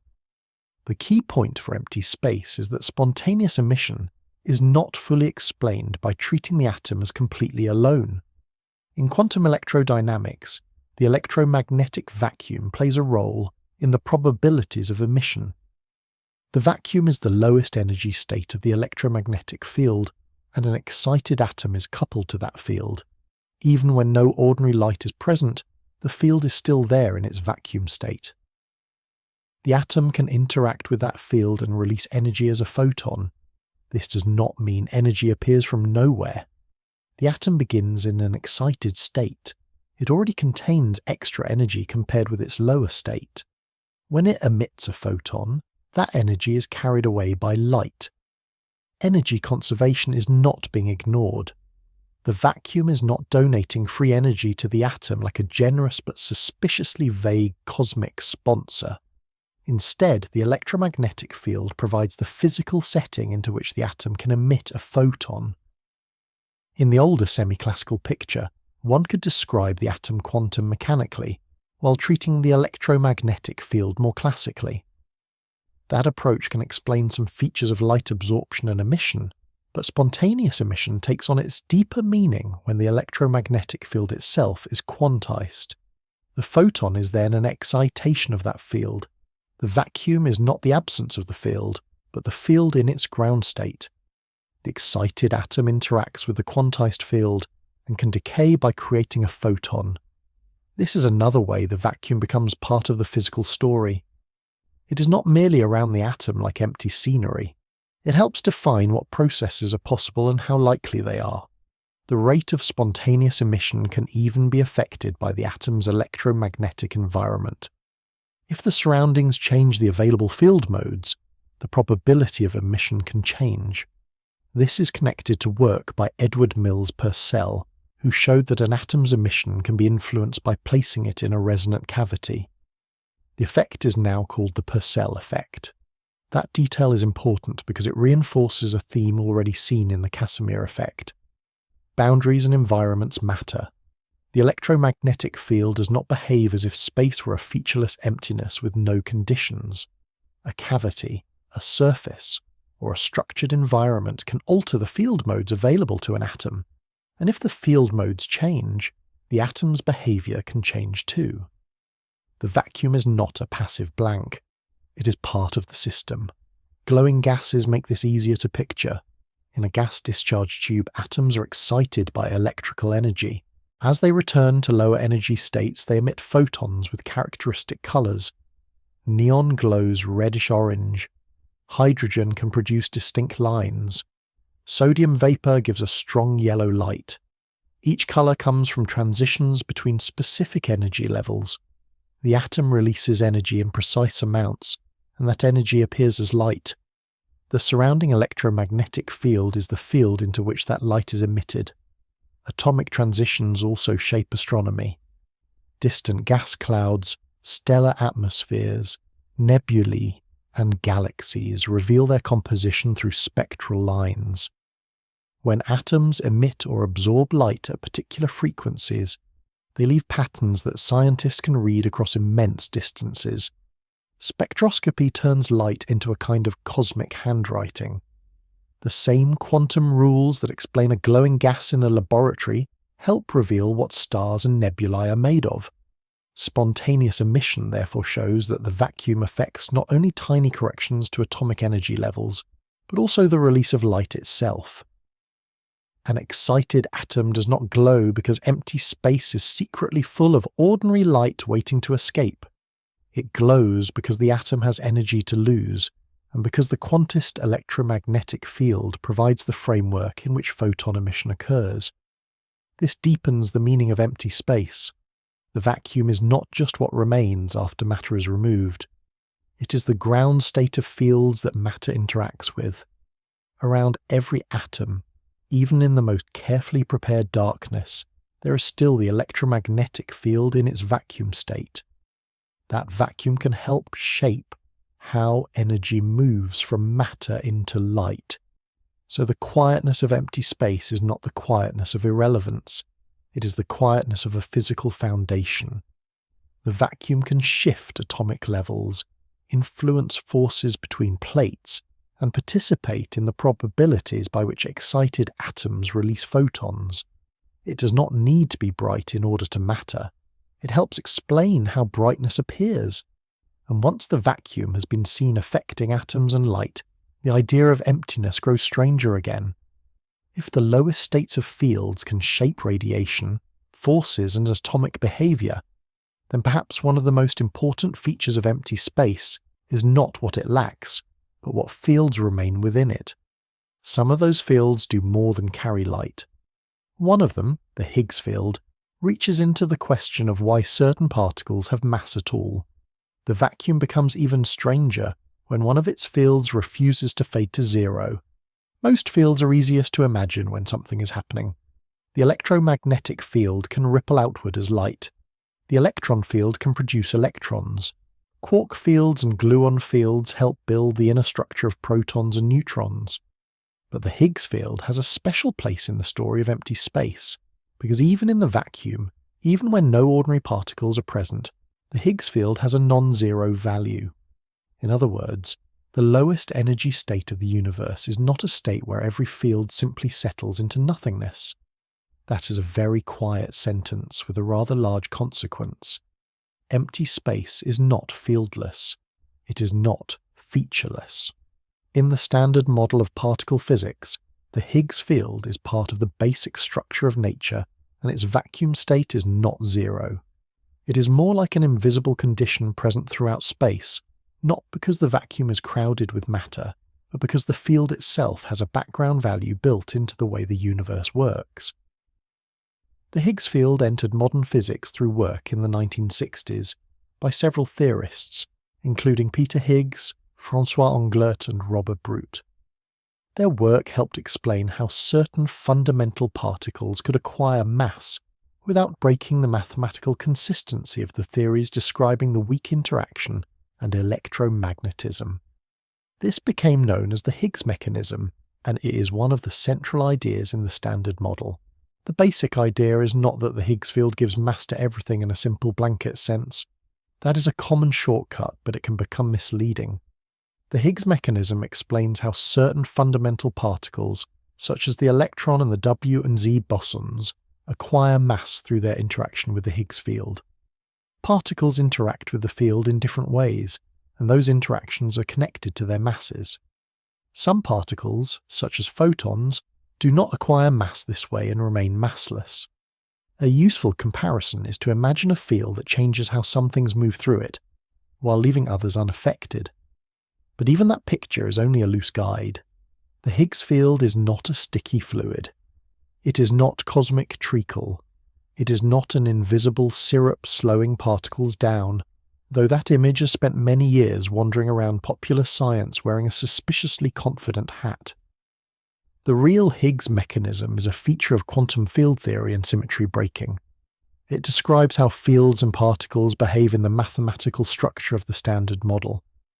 The phrase symmetry breaking is important.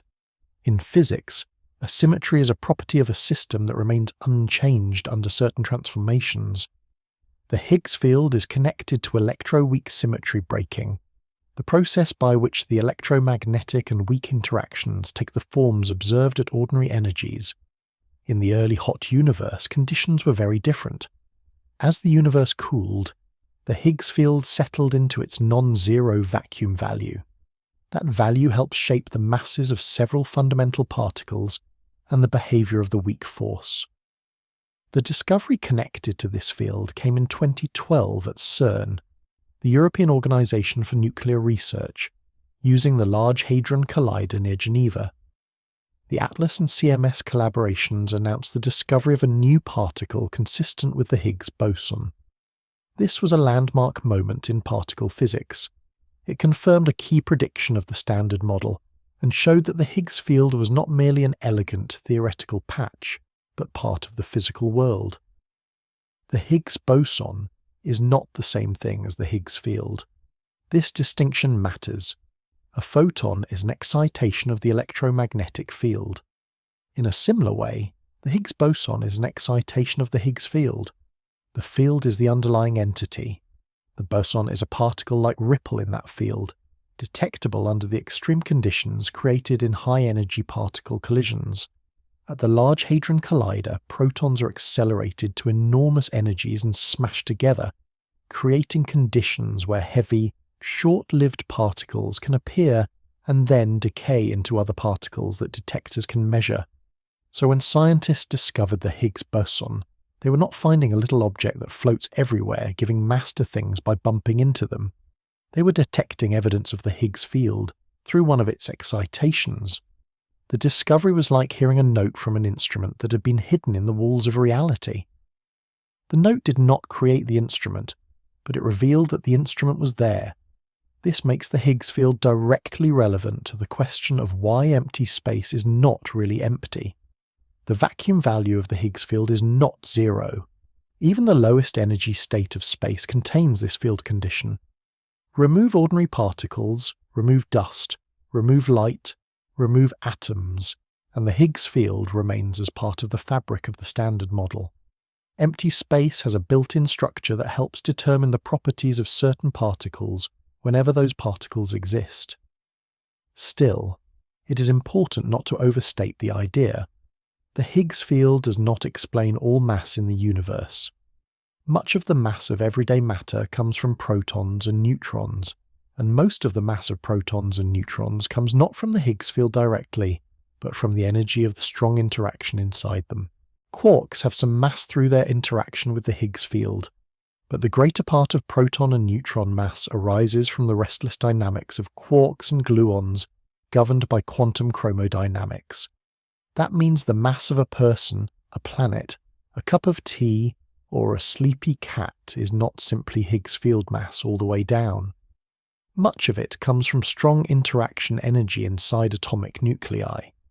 The Higgs field is essential, but it is not the whole story. It gives mass to certain fundamental particles, and without it the universe would be radically different. But ordinary matter owes its weight to several layers of physics working together.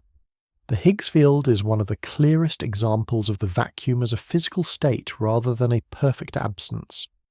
Its non-zero value means the vacuum has a property that affects the particles appearing within it.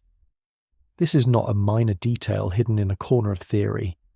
It is part of why the Standard Model can describe the world with such remarkable success. The deeper lesson is that empty space has conditions. It has fields. It has ground states. It has structure that remains even when the visible contents are gone. The Higgs field makes this almost impossible to ignore, because its vacuum value is not a faint correction or a tiny side effect. It is a central part of how many fundamental particles acquire mass. So the vacuum is not an empty stage waiting passively for matter to arrive. It is more like the quiet background arrangement that helps decide what matter can be like when it appears. Even at its calmest, the universe is not blank. It carries the Higgs field, along with the other fields of the Standard Model, in the silent foundation beneath particles, atoms, stars, and all the solid things that seem so far removed from empty space. The Higgs field shows that empty space can have a non-zero background value. But another part of the quantum vacuum is even more restless, and it lives at the heart of the particles that make up atomic nuclei. This is the world of the strong interaction. The strong interaction is one of the 4 known fundamental interactions of nature, alongside gravity, electromagnetism, and the weak interaction. It is the force that binds quarks together inside protons, neutrons, and other particles known as hadrons. Without it, ordinary atomic nuclei would not exist. Without atomic nuclei, there would be no atoms, no chemistry, no planets, no stars like the sun, and no calm late-night thoughts about why anything exists at all. It is doing quite a lot of work for something most people do not think about while making toast. The quantum field theory of the strong interaction is called quantum chromodynamics. It describes quarks and gluons. Quarks are fundamental particles that combine to form protons, neutrons, and many other hadrons. Gluons are the particles associated with the strong force, and they carry the interaction between quarks. But in the language of quantum field theory, quarks and gluons are not tiny solid beads floating inside a blank space. They are excitations of quark fields and gluon fields. Those fields have their own vacuum structure, and that structure is anything but simple. Murray Gell-Mann played a central role in the development of the quark idea and the classification of particles. In the 1960s, particle physics was facing a growing zoo of newly discovered particles, and Gell-Mann's work helped organize them into a deeper pattern.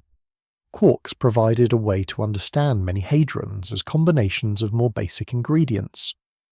Over time, this picture developed into the modern theory of quantum chromodynamics, where quarks interact through gluon fields and the strong interaction.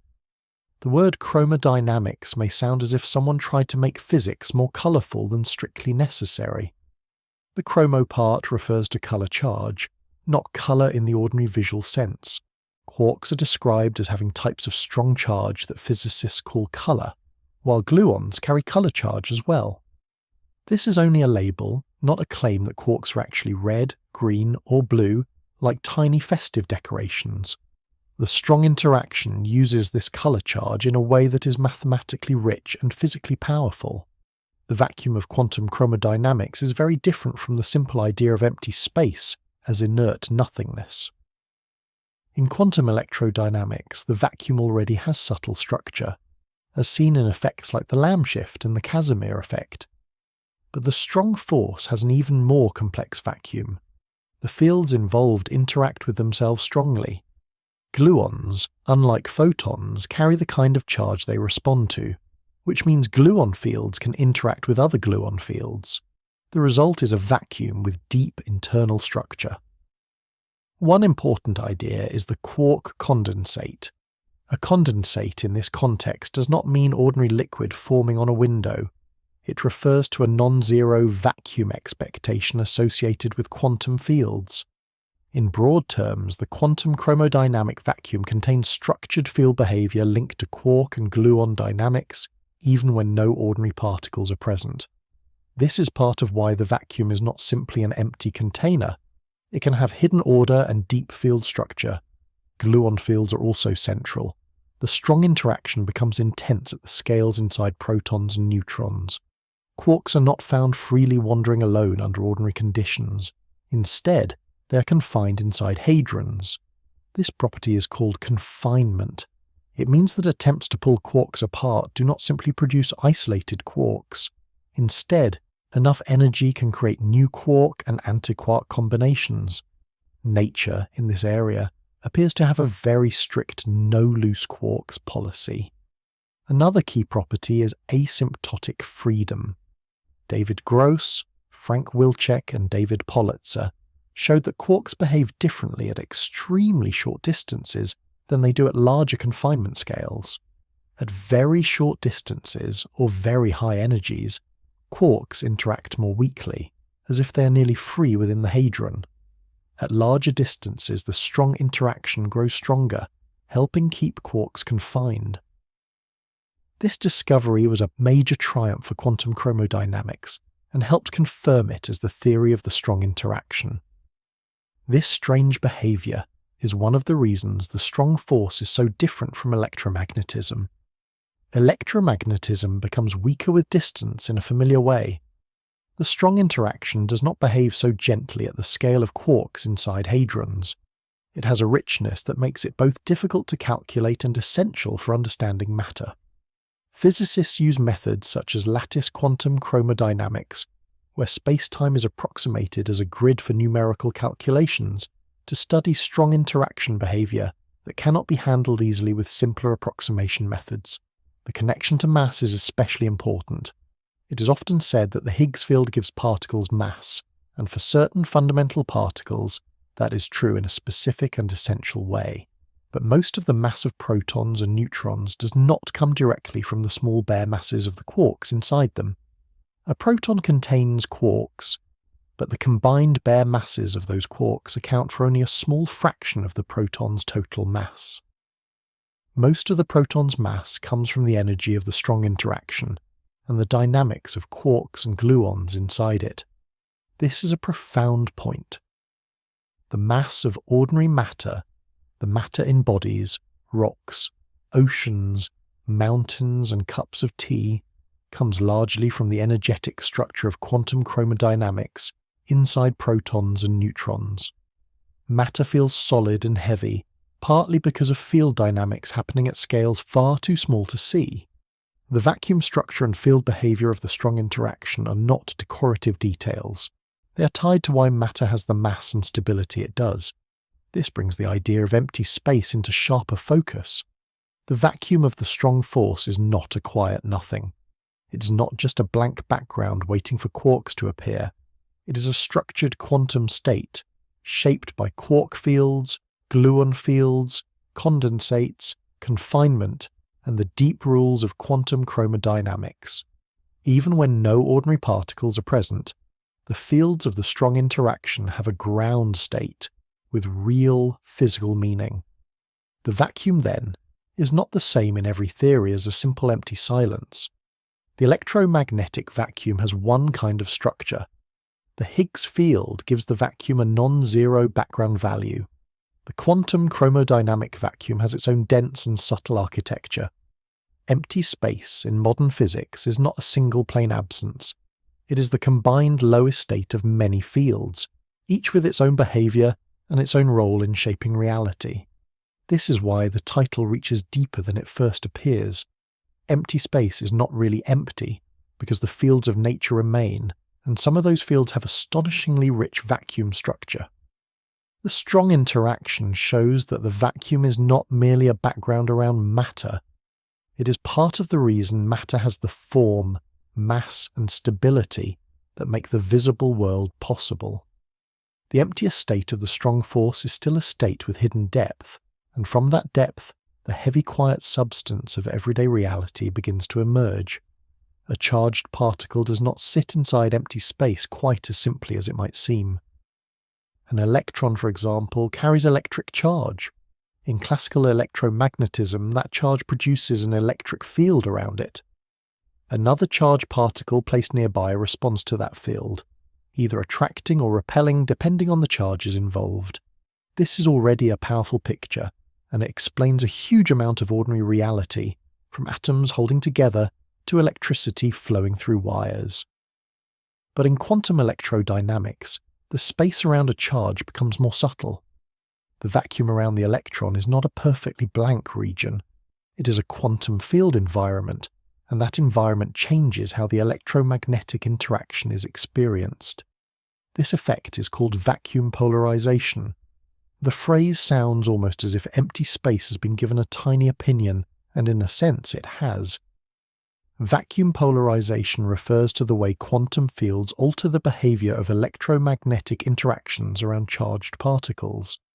The vacuum responds to the presence of charge, not by filling with ordinary matter, and not by becoming a simple cloud of visible particles, but through the quantum behaviour of the fields that are already part of the vacuum state. In quantum electrodynamics, the electron is not merely a little charged bead surrounded by a featureless gap. It is an excitation of the electron field, interacting with the electromagnetic field. The electromagnetic vacuum is the lowest energy state of that field, but it still has quantum structure. Around a charged particle, the field interactions modify what another particle effectively sees. The charge is still there, but the measured strength of its electromagnetic influence can depend on the scale at which it is examined. A useful way to approach this is through the idea of charge screening. In ordinary language, screening means that something partly hides, softens, or modifies what is behind it. In quantum electrodynamics, the vacuum around a charge can alter the effective charge seen from different distances. At larger distances, the observed charge can appear slightly screened compared with the behavior at extremely tiny distances closer to the particle. This does not mean the electron keeps changing its identity like a very nervous actor. It means that the interaction measured at different scales includes the effects of the quantum fields around it. The scale dependence of interactions is one of the great lessons of modern particle physics. Forces do not always behave in exactly the same way at every distance and energy. What is measured at low energies may not look identical to what is measured at far higher energies. In electromagnetism, vacuum polarization contributes to this running of the effective coupling, meaning the apparent strength of the electromagnetic interaction changes with the energy scale of the process being studied. This is not a failure of the theory, it is one of its predictions. The reason this matters for empty space is simple but profound. The vacuum is not merely the space between interacting objects, it participates in the description of the interaction. When two charged particles influence each other, the electromagnetic field between and around them is not just a passive messenger crossing an empty gap. Its quantum structure affects the result. Empty space becomes part of how the force behaves. This was one of the areas where quantum electrodynamics became extraordinarily successful. Julian Schwinger and Richard Feynman were among the physicists who developed powerful methods for calculating electromagnetic quantum effects with remarkable precision. Shinichiro Tomonaga also made essential contributions to the theory, helping shape the modern form of quantum electrodynamics. These developments showed that the strange language of fields, vacuum states, corrections, and interactions could produce numbers that matched experiments with almost unbelievable accuracy. One famous example is the electron magnetic moment. An electron behaves as if it has a tiny magnetic property linked to its charge and spin. Classical and early quantum theory gave a basic prediction for this magnetic behavior, but quantum electrodynamics adds very small corrections. These corrections arise from interactions between the electron and the quantized electromagnetic field, including effects related to the vacuum. When physicists measure the electron magnetic moment and compare it with quantum electrodynamics, the agreement is among the most precise in science. That precision is important because it keeps the discussion grounded. Vacuum polarization is not a vague idea invented because empty space sounds more poetic when it does something. It is part of a theory tested through careful measurements. The signs of the vacuum are not huge and dramatic. They appear as small corrections, subtle shifts, and precise changes in how particles behave. The vacuum is not making fireworks. It is adjusting the fine print of reality, which is less flashy but much harder to ignore. Vacuum polarization also helps explain why the popular image of virtual particles must be handled carefully. In certain calculations, the effect can be represented using Feynman diagrams involving virtual electron and positron pairs. These diagrams are useful tools for calculating how the electromagnetic interaction is modified. But again, the diagrams are not literal snapshots of tiny particles visibly appearing around an electron. They are mathematical representations of contributions to an interaction. The physical result is real, but the picture should not be mistaken for a microscopic cartoon. A better way to hold the idea is to say that the quantum vacuum has structure, and that structure changes how fields behave around charges. The electron is never surrounded by philosophical nothingness. It is surrounded by the electromagnetic field in its quantum state, along with the other fields of nature. The vacuum can respond, in the mathematical and physical sense, to the presence of charge. That response slightly changes what is measured. The effect becomes especially meaningful because it connects the vacuum to the behaviour of forces themselves.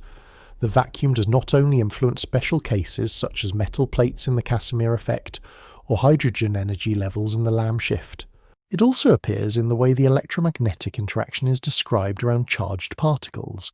That brings emptiness even closer to the foundations of matter. Forces are not simply laid across a blank background. They operate through fields whose vacuum states have physical consequences. This also reveals why modern physics does not treat empty space as a simple absence. If a region has no atoms, no dust, no air, and no visible light, it can still contain the field structure that determines how particles interact. The vacuum shapes the measured strength of interactions. It influences atomic behaviour. It affects radiation. It helps define what charged particles do. So the space around an electron is not blank in the old intuitive sense. It is quiet, but it is not irrelevant. It contains the quantum fields through which electromagnetic influence is described. Vacuum polarisation shows that even the apparent strength of charge is connected to the structure of the vacuum around it. Empty space, once again, is not really empty. It is part of the physical machinery of interaction. It does not merely separate charged particles. It helps shape the force between them, softly and precisely, through the hidden structure of the quantum fields that remain when everything obvious has been taken away. The quantum vacuum is strange enough inside atoms, between plates, and around charged particles. But the question becomes even deeper when gravity enters the room. Gravity changes the meaning of empty space because gravity is not just another force moving through a fixed background. In Albert Einstein's General Relativity, published in its complete form in 1916, gravity is described as the curvature of space-time caused by mass and energy. Matter and energy tell space-time how to curve, and curved space-time tells matter and light how to move. This is the central idea of general relativity, and it replaced Newton's picture of gravity as a force acting across absolute space. In everyday language, that means space and time are not merely a silent stage. They are part of the physical system. A star curves space-time around it. A planet follows a path shaped by that curvature. Light passing near a massive object can be bent. Clocks can tick at different rates depending on the strength of gravity. The empty region around a planet or star is therefore not empty in the old simple sense either. Even if it contains almost no matter, it can still have geometry. It can still be curved. This matters enormously for the vacuum. In quantum field theory, the vacuum has field structure. It may have energy associated with it. In general relativity, energy is not just something that sits inside space-time quietly minding its own business. Energy contributes to space-time curvature, so if the vacuum has energy, gravity should respond to it. Empty space would not only have quantum properties at tiny scales, it could also have consequences for the shape and expansion of the universe itself. That is where the cosmological constant enters the story. Einstein introduced the cosmological constant in connection with his attempt to describe a static universe. At the time, before the expansion of the universe was clearly established, many scientists assumed the cosmos as a whole was essentially unchanging on the larger scale. Einstein's original equations of general relativity suggested that a universe filled with matter would not naturally remain static. Gravity would tend to pull matter together. The cosmological constant was added as a term that could help balance this attraction and allow a static cosmic model. Later, the discovery that the universe is expanding changed the picture. Georges Lemaitre, a Belgian priest, physicist and cosmologist, used general relativity to argue for an expanding universe. Edwin Hubble's observations of distant galaxies then provided powerful evidence that galaxies are generally moving away from us, with more distant galaxies receding faster. The static universe gave way to a dynamic one. Einstein's original motivation for the cosmological constant no longer seemed necessary in the same way. But the cosmological constant did not disappear forever. It returned in a new role. In modern cosmology, the cosmological constant is often connected with dark energy, or with energy associated with empty space itself. It can be interpreted as a constant energy density of the vacuum, spread throughout space. Unlike matter, which becomes more diluted as the universe expands, this kind of vacuum energy density can remain constant as space grows. That difference gives it a remarkable large-scale effect. It is important to be careful here. The local quantum vacuum effects already discussed, such as the Casimir effect and the Lamb shift, are not the same thing as dark energy. The Casimir effect shows that boundary conditions can change quantum field behavior and create a measurable force between plates. The Lamb shift shows that the electromagnetic vacuum affects atomic energy levels. These are real and important, but they do not simply explain the accelerated expansion of the universe. Dark energy is a cosmological phenomenon, and its exact nature remains unknown. This distinction prevents a tempting but misleading shortcut. It would be neat to say that the same vacuum energy measured in tiny laboratory effects is obviously what drives the expansion of the cosmos, but nature is not always that tidy. In fact, the relationship between quantum vacuum energy and the cosmological constant is one of the deepest problems in theoretical physics. Simple estimates from quantum field theory do not match the observed value of dark energy in any straightforward way. This mismatch is known as the cosmological constant problem, and it remains unresolved. Still, the shared theme is powerful. Empty space cannot be treated as pure nothingness. In laboratories, the vacuum can affect atoms and forces. In cosmology, the vacuum may be linked to the energy density that influences the expansion of the universe. The scales are wildly different, from tiny gaps between metal plates to the vast distances between galaxy clusters, but the underlying question is similar. What properties does empty space have?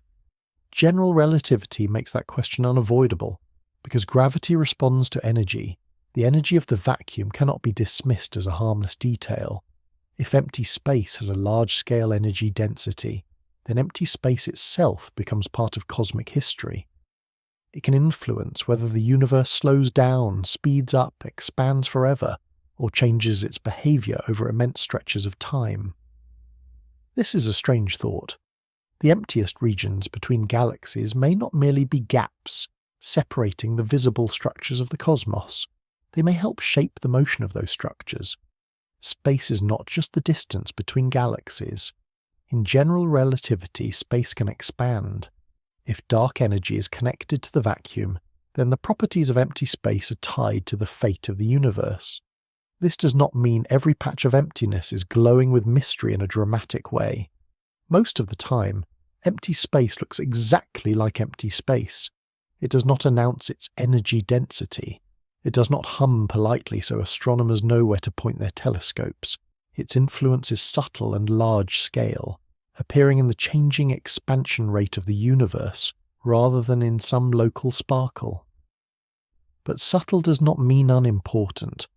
The most profound features of physics often appear quietly. A tiny shift in hydrogen spectrum, a faint force between plates, a small correction to a particle's magnetic behavior, a slow change in cosmic expansion measured across billions of light years. Again and again, emptiness reveals itself through precision, so gravity brings the vacuum into a larger frame. Empty space is not only the ground state of quantum fields, it is also part of space-time, and space-time responds to energy. Einstein's general relativity showed that geometry is physical. The cosmological constant suggested that empty space might carry a form of energy with cosmic consequences. Lemaitre's expanding universe transformed the question from a static balance into a dynamic history. The vacuum, once imagined as absence, now touches the largest story science can tell. It connects the tiniest quantum corrections to the grand behavior of the cosmos, while still leaving a puzzle at the center. If empty space has energy, how much? Why that amount? And why does the universe expand the way it does? The more carefully the universe is measured, the more empty space refuses to be ignored. It is not simply the quiet between galaxies.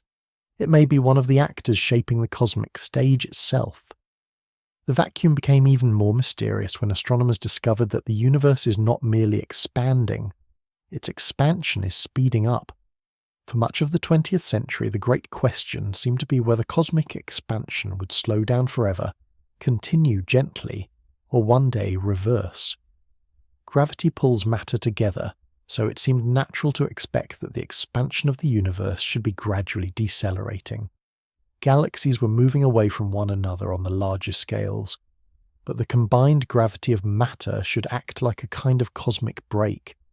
Perhaps a weak brake, perhaps not enough to stop the expansion completely, but a brake nonetheless.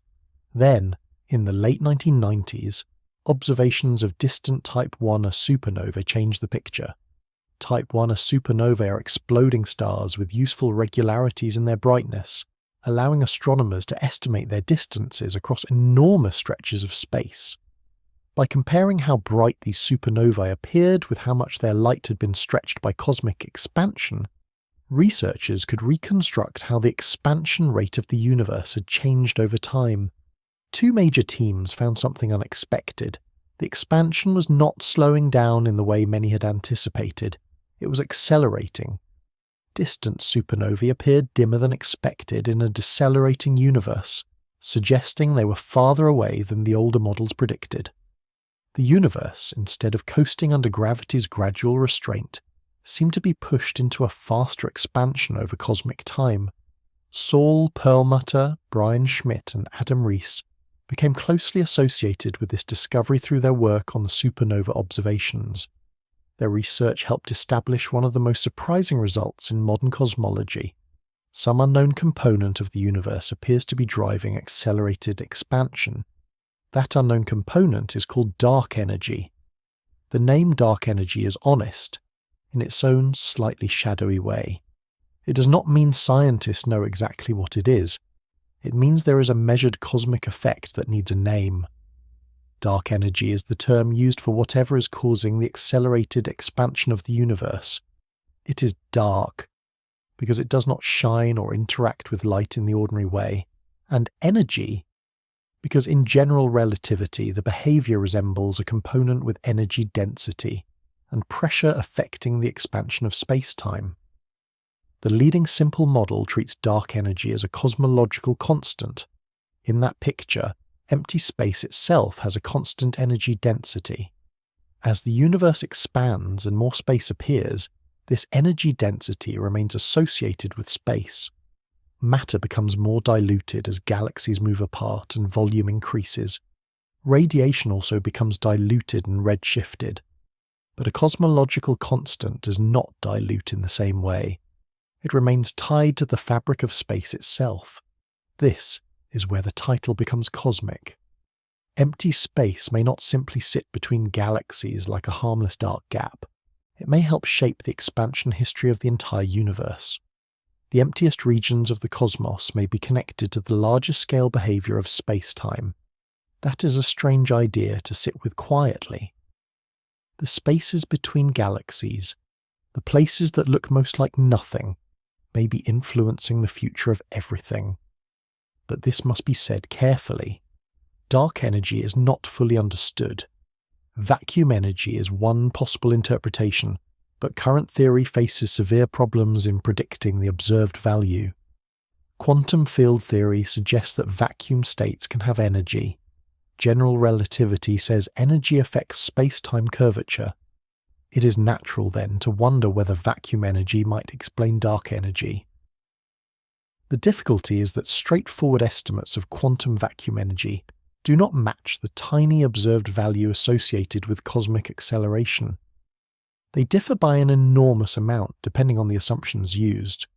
This mismatch is known as the cosmological constant problem.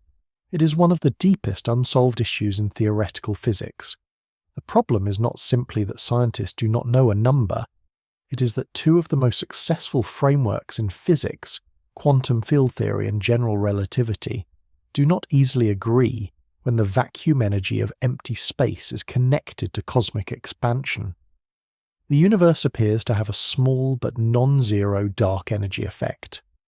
Explaining why it has that value rather than a vastly different one remains profoundly difficult. Evidence for the modern cosmological picture comes from several sources. The Hubble Space Telescope helped improve observations of distant galaxies and supernovae. The European Space Agency's Planck mission mapped the cosmic microwave background, the ancient afterglow of the early universe, with extraordinary precision. Large-scale galaxy surveys have measured how matter is distributed across the universe and how cosmic structure has grown over time. Together, these observations support a universe made mostly of dark energy and dark matter, with ordinary atoms forming only a small fraction of the total cosmic contents. This does not mean dark energy is a finished explanation. It is a placeholder for a real observed effect. The simplest model, the cosmological constant, fits much of the data remarkably well, but the deeper physical reason behind it remains unknown. Some possibilities involve vacuum energy. Others consider slowly changing fields, modifications of gravity, or new physics not yet understood. The current evidence strongly shows accelerated expansion, but the underlying cause remains one of the great open questions. The connection to empty space is not that every vacuum effect already discussed automatically becomes dark energy. The Casimir effect does not simply power the expansion of the universe. The Lamb shift does not explain cosmic acceleration. Vacuum polarisation does not tell the whole story of dark energy. These are local quantum effects in specific physical systems. Dark energy is a large-scale cosmological phenomenon. They belong to the same broad theme of the vacuum having physical properties, but they are not the same phenomenon. That distinction makes the mystery better, not weaker. It shows that empty space has different meanings at different scales. At tiny distances it affects atoms and fields. Between conducting plates, it contributes to a measurable force. Around charges it helps modify interactions. Across the universe it may be connected to the energy density that shapes cosmic expansion. Empty space is not one simple blankness. It is a layered scientific idea. And so the vacuum becomes both intimate and immense. It is present around electrons, inside atoms, between surfaces, between galaxies, and across the expanding cosmos. It does not behave like ordinary matter. It does not glow. It does not gather into stars. It does not announce itself with a convenient label in the sky. Yet its effects appear in careful measurements, from the smallest corrections to the largest patterns. The discovery of dark energy made empty space impossible to ignore.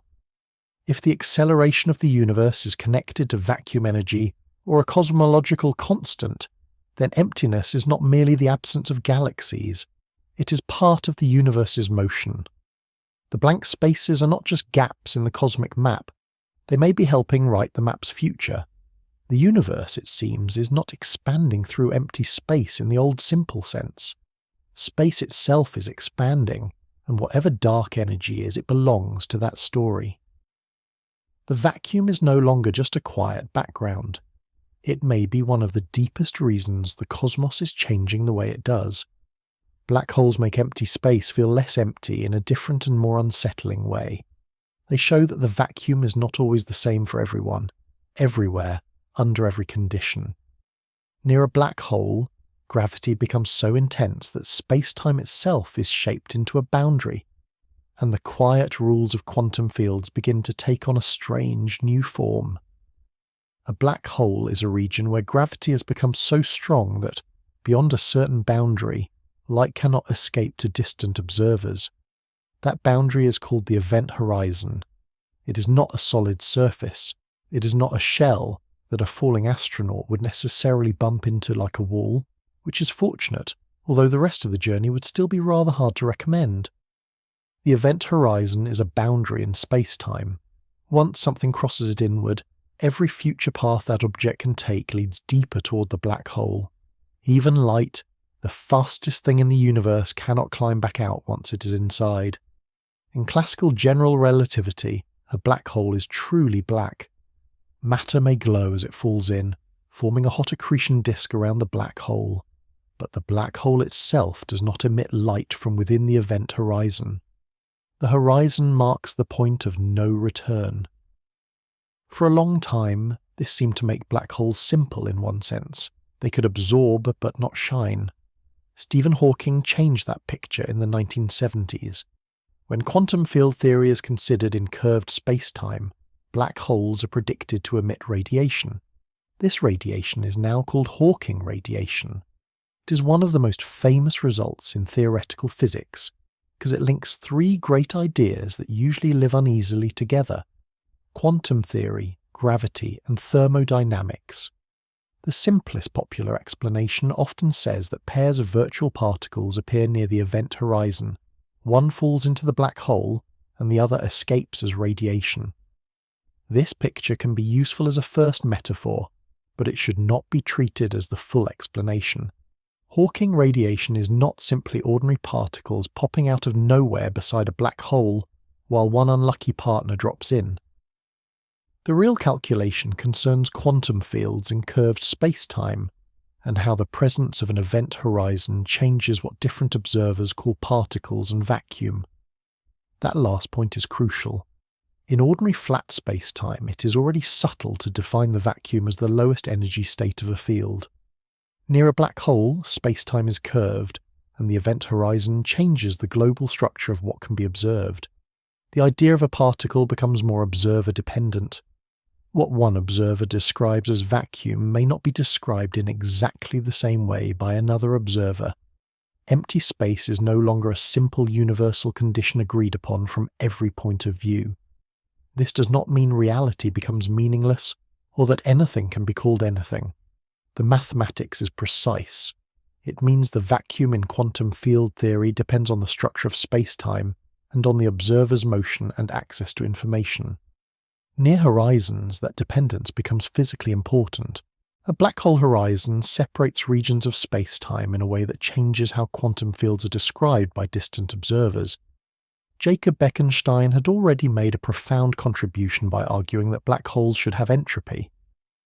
Entropy is connected with the number of possible hidden microscopic arrangements a system can have, and it plays a central role in thermodynamics. Bekenstein's work suggested that black holes were not just gravitational objects, but thermodynamic objects as well. Hawking's calculation then showed that black holes should have a temperature and emit radiation. Together, these ideas joined black holes to heat, information, quantum fields, and the deep question of what happens to information when matter falls beyond a horizon. For large astrophysical black holes, Hawking radiation is extraordinarily faint. A black hole with the mass of the Sun would have a temperature far lower than the cosmic microwave background, the faint radiation left over from the early universe. Larger black holes are even colder. This is why Hawking radiation has not been directly observed from real black holes in space. The predicted signal is much too weak compared with the surrounding universe. Black holes can be dramatic in many ways, but their Hawking glow is not one of the louder performances. Even so, Hawking radiation remains a major theoretical result. It suggests that black holes are not perfectly black forever. If a black hole were isolated for immense stretches of time, it would very slowly lose energy through this radiation. Smaller black holes would radiate more strongly than larger ones, while large black holes would evaporate over timescales far beyond the current age of the universe. The process is not relevant to everyday black holes in any practical near-term sense, but conceptually it is astonishing. The connection to empty space is direct. The vacuum is not fixed and simple everywhere. Gravity and horizons change how quantum fields are understood. Near a black hole, empty space is shaped not only by the fields themselves, but by the curvature of space-time and by the existence of a boundary beyond which information cannot return to distant observers. This makes the vacuum feel less like a single, quiet background, and more like a physical state tied to the universe around it. In flat space, the vacuum already has quantum structure. Around atoms, it shifts energy levels. Between plates, it can contribute to a force. Around charges, it modifies interactions. Near black holes, the vacuum becomes part of a deeper conversation between gravity, temperature, entropy, and information. Empty space near a horizon is not just emptiness beside an object. It is the meeting place of quantum fields and curved space-time, and in that meeting the universe hints that the vacuum may be far richer than any simple idea of nothing could ever contain. Empty space becomes even more slippery when motion itself enters the story. In ordinary life, it feels natural to imagine that emptiness is something everyone should agree on. A room either has furniture in it or it does not. A box either contains biscuits or it has become a small domestic disappointment.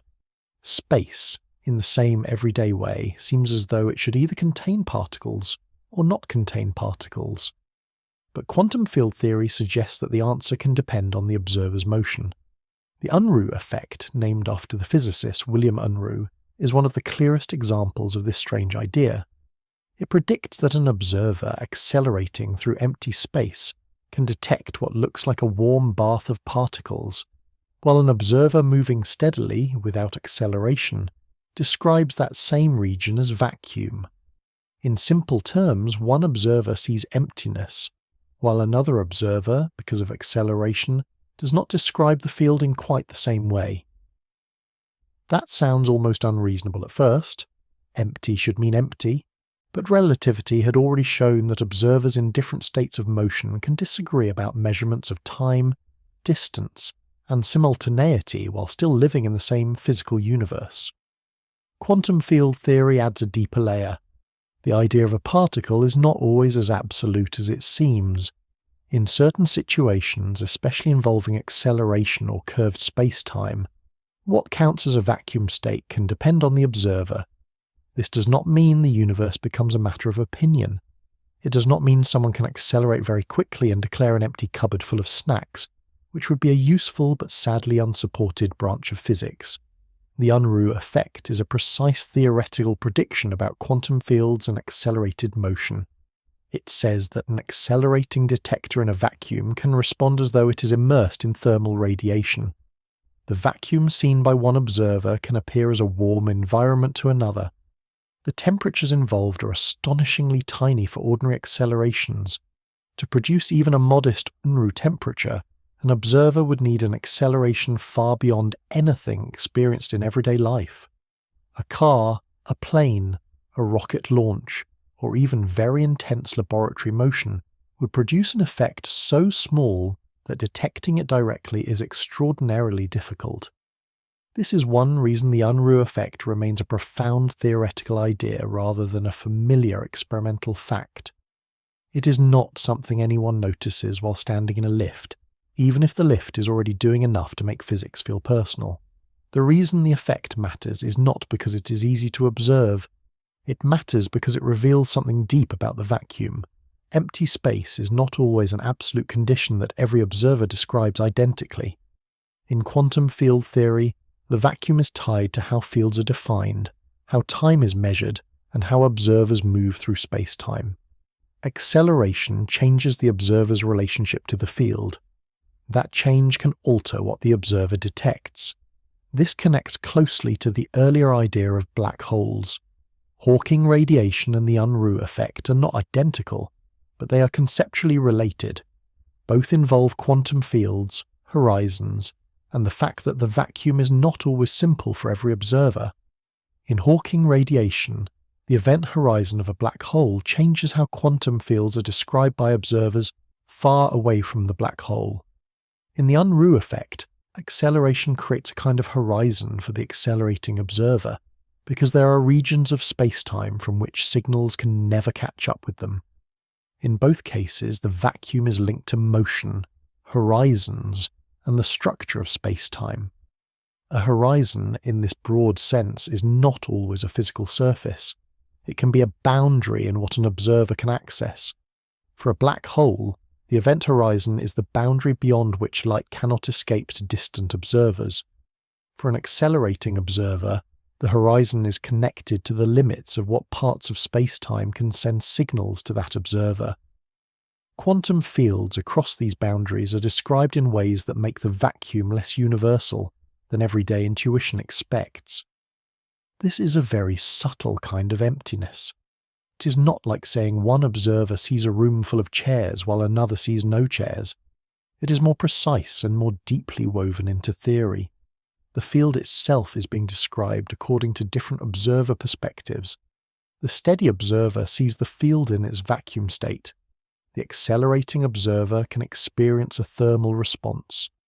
The difference is not caused by ordinary particles floating around in the usual sense, but by how quantum fields behave when motion and horizons are taken seriously. The Unruh effect deepens the title because it shows that empty space is not merely non-empty in one simple way. It is not just that fields remain when particles are absent. It is also that the meaning of particle and vacuum can depend on the observer's motion. Emptiness is not always a single absolute property stamped onto a region of space for everyone to read in the same way. This may sound unsettling, but it is also elegant.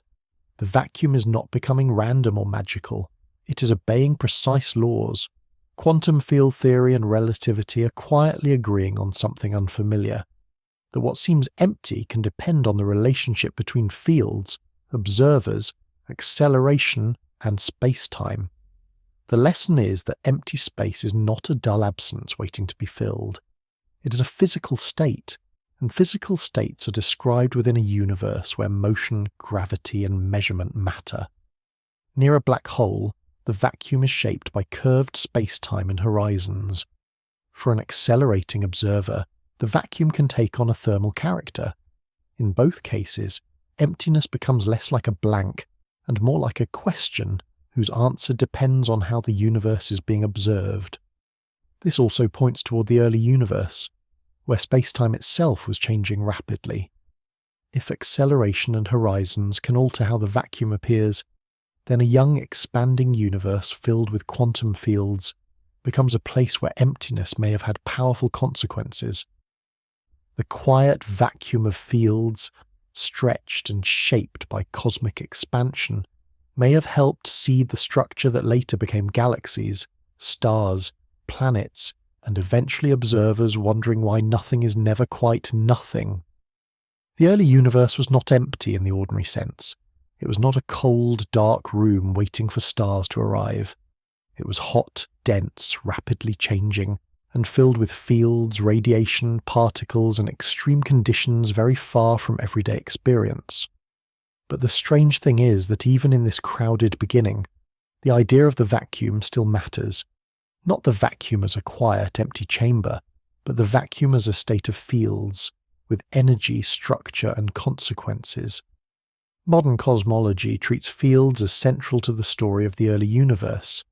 At very high energies, the familiar distinction between particles, radiation, and field states becomes less like a neat set of boxes and more like a shifting physical landscape. The universe was expanding. Its temperature was changing. Fields could settle into different states as the cosmos cooled. What looked like empty field energy, or vacuum-like energy, may have played a powerful role in shaping the larger structures that exist today. One of the most important ideas here is cosmic inflation. Cosmic inflation is the proposal that, very early in cosmic history, the universe went through a period of extremely rapid expansion. Alan Guth introduced a major version of the idea in the early 1980s, and André Linde developed important later models. Inflation was proposed partly to solve several puzzles in standard Big Bang cosmology, including why the observable universe looks so smooth on large scales, why space appears so close to flat, and why regions now far apart seem to have started with nearly the same temperature. The basic inflationary idea is that a tiny region of the early universe expanded by an enormous factor in an incredibly brief time. This was not an explosion into pre-existing space. It was an expansion of space itself. The scales involved are so extreme that ordinary language begins to feel rather underdressed.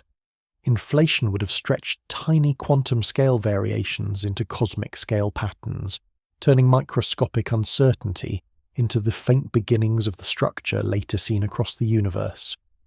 Inflation is often modelled using a field with vacuum-like energy.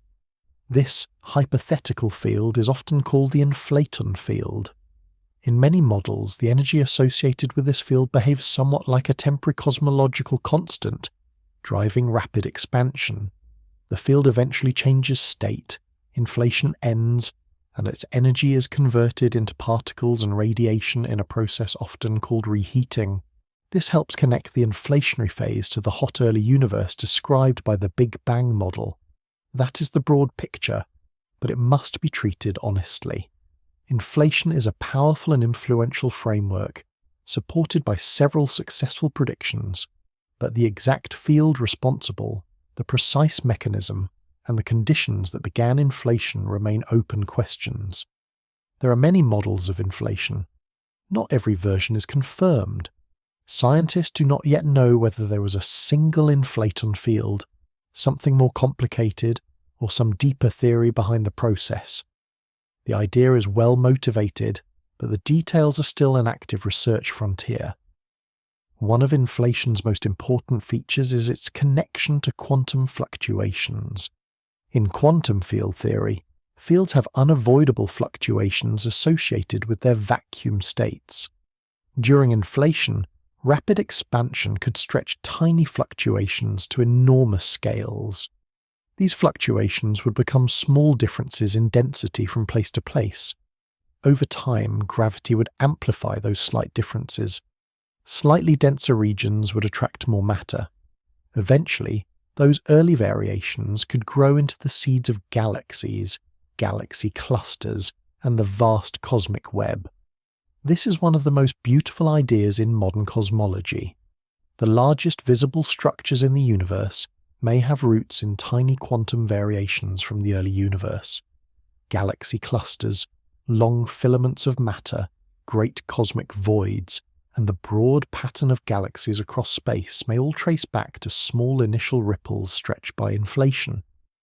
The universe may have taken quantum uncertainty and used it as the faint pencil sketch for cosmic architecture.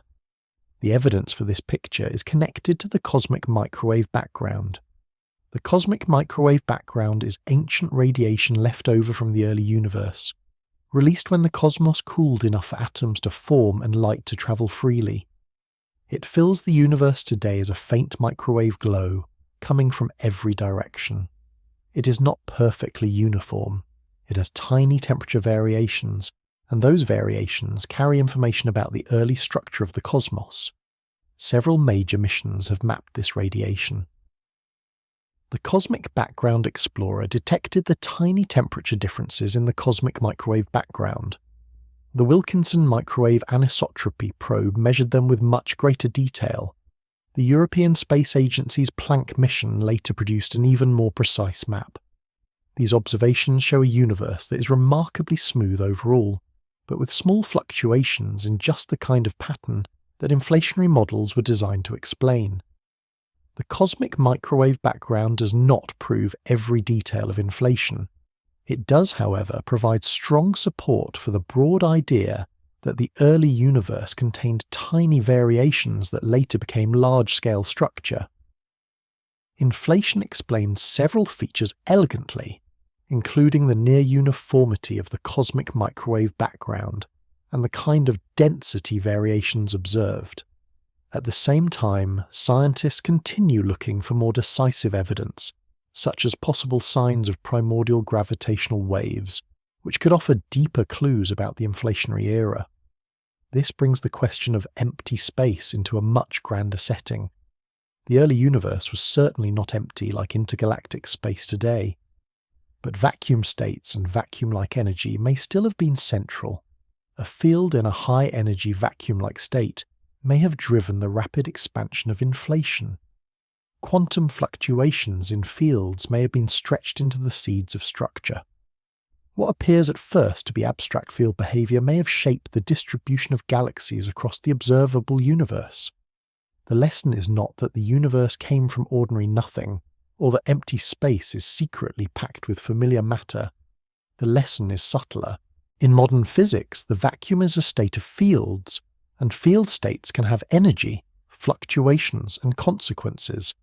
In the early universe, those consequences may have been enormous. The quietest aspects of quantum fields may have helped write the earliest pattern of the cosmos.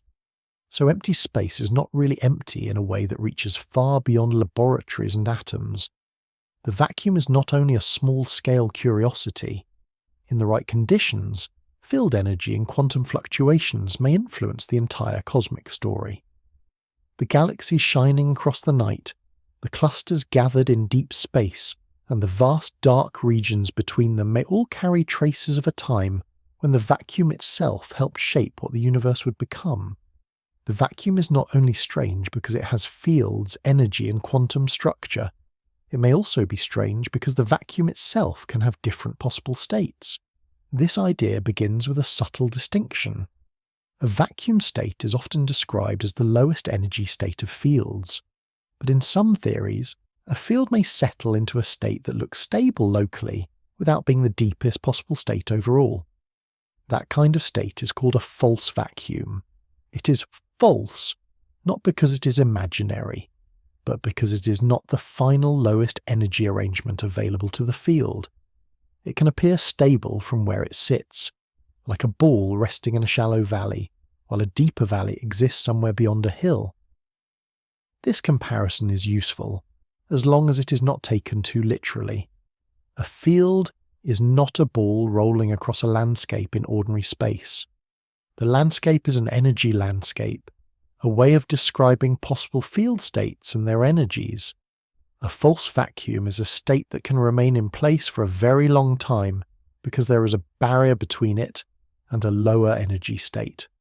It is stable enough to last, but not necessarily absolutely stable in the deepest theoretical sense.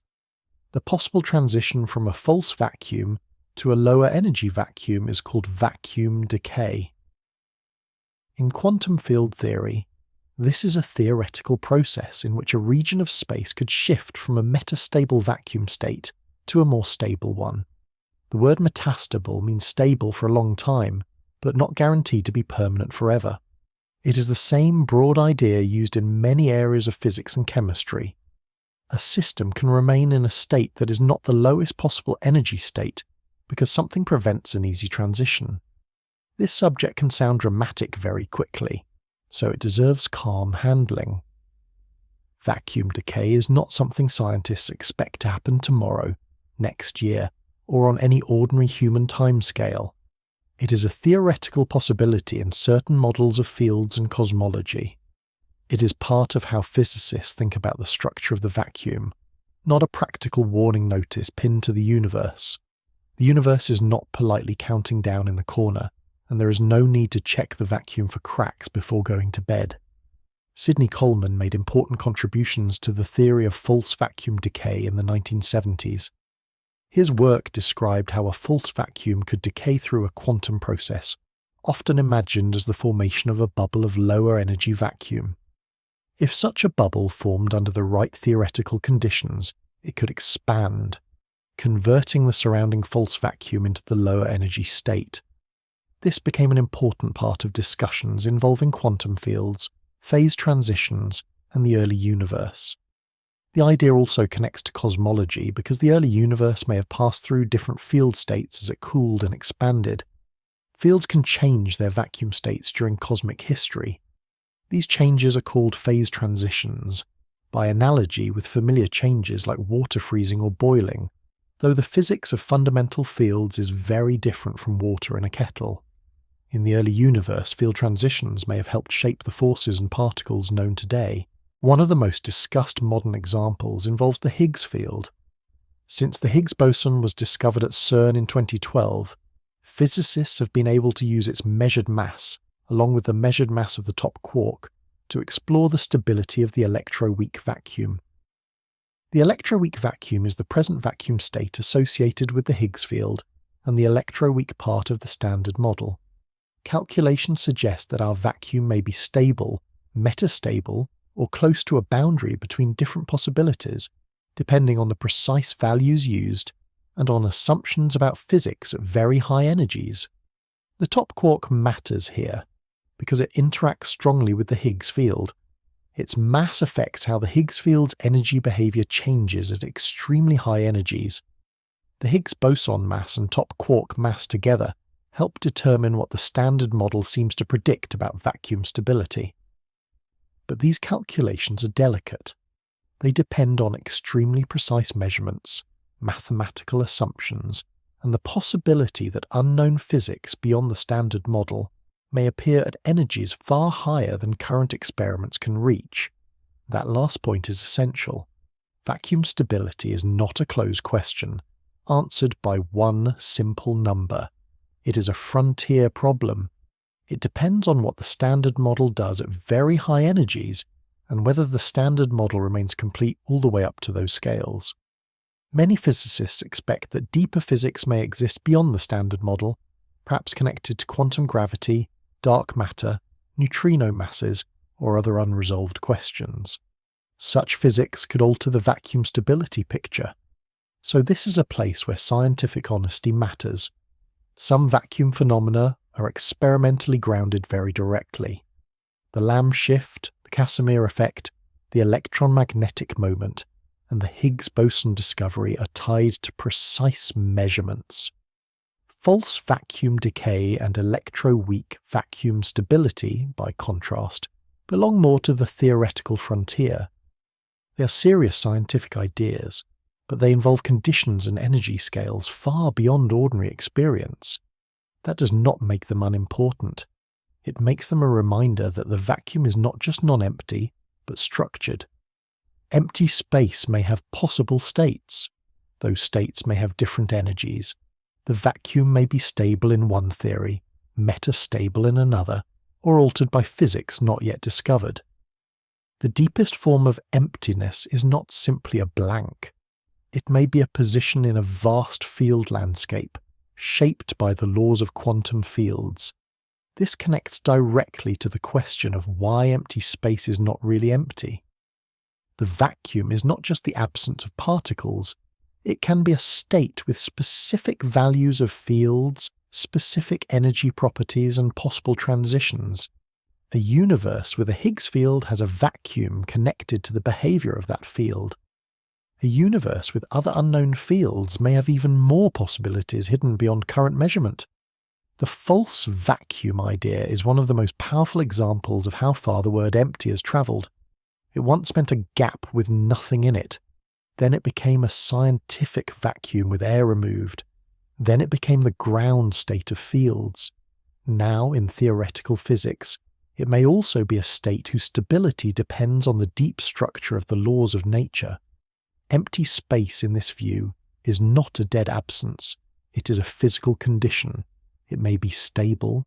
It may be metastable. It may be part of a larger landscape that current theory only partly understands.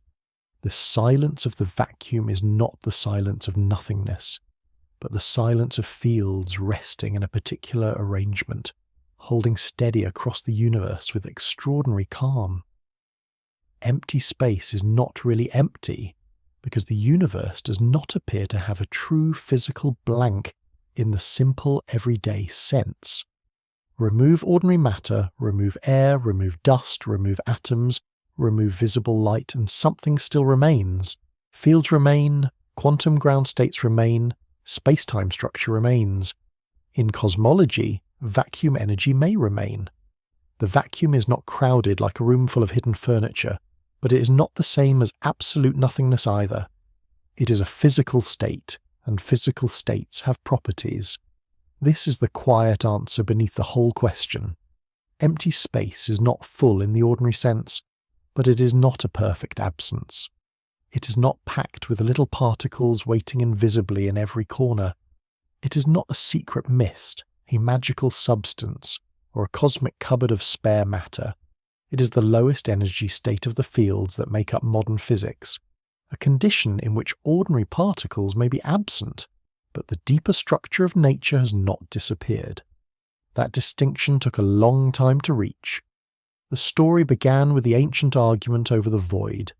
Leucippus and Democritus imagined atoms moving through empty space, while Aristotle rejected the idea of a true vacuum. For centuries, the question of emptiness was philosophical, almost slippery.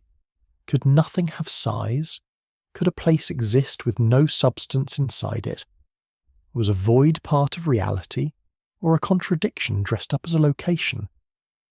Then science learned to make emptiness measurable. Evangelista Torricelli's mercury barometer showed that a space with very little matter could exist above the mercury column.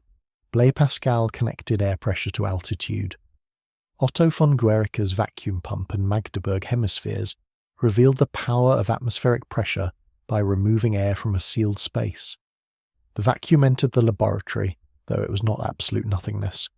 It was a region with much less ordinary matter than before. Newton then gave space a mathematical role. In Isaac Newton's classical picture, space was an absolute arena in which matter moved, while time flowed separately and uniformly.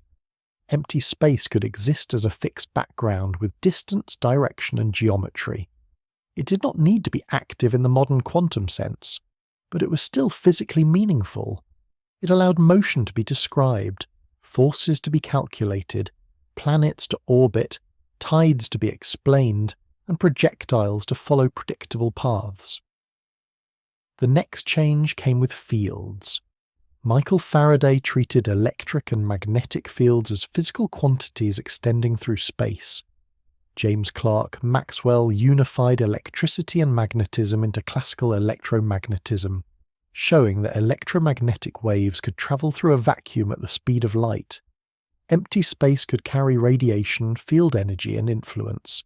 Even before quantum physics, the vacuum had become more than a silent stage. Quantum mechanics changed the meaning of emptiness more deeply. Max Planck's work on blackbody radiation introduced quanta. Albert Einstein's explanation of the photoelectric effect showed that light behaves in packets later called photons. Niels Bohr, Werner Heisenberg, Erwin Schrödinger, and Max Born helped build the quantum description of atoms, wave functions, uncertainty, and probability. Heisenberg's uncertainty principle showed that the lowest possible state of a system need not be perfectly still in the old classical sense. Quantum field theory then completed the shift. Particles became excitations of fields, and the vacuum became the ground state of those fields. Paul Dirac's work helped connect quantum mechanics with special relativity and pointed toward the modern field-based view of particles and antiparticles. Richard Feynman, Julian Schwinger, and Shinichiro Tominaga developed quantum electrodynamics, showing how precisely the electromagnetic field and charged particles could be described. In this view, empty space can still contain the electron field, photon field, quark fields, gluon fields, Higgs field, and other fields of the Standard Model, even when no ordinary particles are present. The evidence appears in many places. The Casimir effect shows that closely spaced conducting plates in a vacuum can experience a tiny force because boundary conditions alter the allowed electromagnetic field modes. The Lamb shift shows that the electromagnetic vacuum can slightly alter energy levels in hydrogen. Spontaneous emission shows that the vacuum plays a role in how excited atoms release photons. Vacuum polarisation shows that the space around a charge is not simply blank, because quantum fields modify how electromagnetic interactions behave at different scales. The Higgs field makes the idea even more direct. It has a non-zero value even in the vacuum. Peter Higgs, François Englert, and Robert Brute helped develop the Higgs mechanism, and the Higgs boson was discovered at CERN in 2012 by the ATLAS and CMS collaborations. The Higgs field is not everything about mass, because much of the mass of protons and neutrons comes from the energy and dynamics of quantum chromodynamics, but is a clear example of the vacuum having physical structure even at its lowest energy. Quantum chromodynamics deepens the picture further. The strong interaction, involving quarks and gluons, has a complex vacuum structure. Quark condensates, gluon fields, confinement, and asymptotic freedom show that the strong force vacuum is not inert nothingness. Murray Gell-Mann's quark idea, and the work of David Gross, Frank Wilczek, and David Politzer on asymptotic freedom, all point toward a world where matter depends on field dynamics far below ordinary sight, At cosmic scales, empty space becomes stranger again. General relativity says mass and energy curve space-time. If vacuum energy exists, gravity should respond to it. Dark energy, discovered through distant Type 1 supernova observations by teams associated with Saul Perlmutter, Brian Schmidt and Adam Rees, may be connected to the energy of empty space, though its exact nature remains unknown. The cosmological constant problem shows how difficult it is to connect quantum vacuum energy with the observed acceleration of the universe. Near black holes, the vacuum becomes tied to horizons and curved spacetime. Stephen Hawking's prediction of Hawking radiation showed that quantum fields near an event horizon can make black holes behave as if they have a temperature. Jacob Bekenstein's work on black hole entropy connected gravity, thermodynamics, quantum theory, and information. The Unruh effect adds another twist, suggesting that an accelerating observer can detect a thermal bath where an inertial observer sees vacuum. Empty space is not always described identically by every observer. In the early universe, vacuum-like field energy may have shaped cosmic history through inflation. Alan Guth and Andre Lind helped develop models in which rapid expansion stretched tiny quantum fluctuations into the seeds of galaxies and galaxy clusters. Observations of the cosmic microwave background by the Cosmic Background Explorer, the Wilkinson Microwave Anisotropy Probe, and the Planck mission show ancient patterns that connect quantum fields to cosmic structure. Still, empty space is not philosophical nothingness. A vacuum assumes there is a universe. It assumes fields, space-time, geometry, physical laws, and the possibility of measurement. Absolute nothingness would have none of these. Physics studies the vacuum because it is something physical, not because it is a perfect absence. Major mysteries remain. The cosmological constant problem is unresolved. Quantum gravity is incomplete. Vacuum stability and false vacuum ideas depend on measurements and assumptions about very high energy physics. Even space-time itself may turn out to be emergent rather than fundamental. But the central lesson is already clear. Empty space is not a dead blank. It is the quiet, hidden foundation beneath matter, light, atoms, galaxies, and the ordinary world. The vacuum is what remains when the universe is as still as it can be, and even then, it is not nothing. Empty space is not really empty because the modern vacuum is not a perfect nothing. It is the quietest physical state the universe allows, but it is still physical. Fields remain. Quantum structure remains. Space-time geometry remains. And in some context, energy associated with the vacuum may have measurable consequences. The vacuum is not full in the everyday sense, but it is not a blank absence either.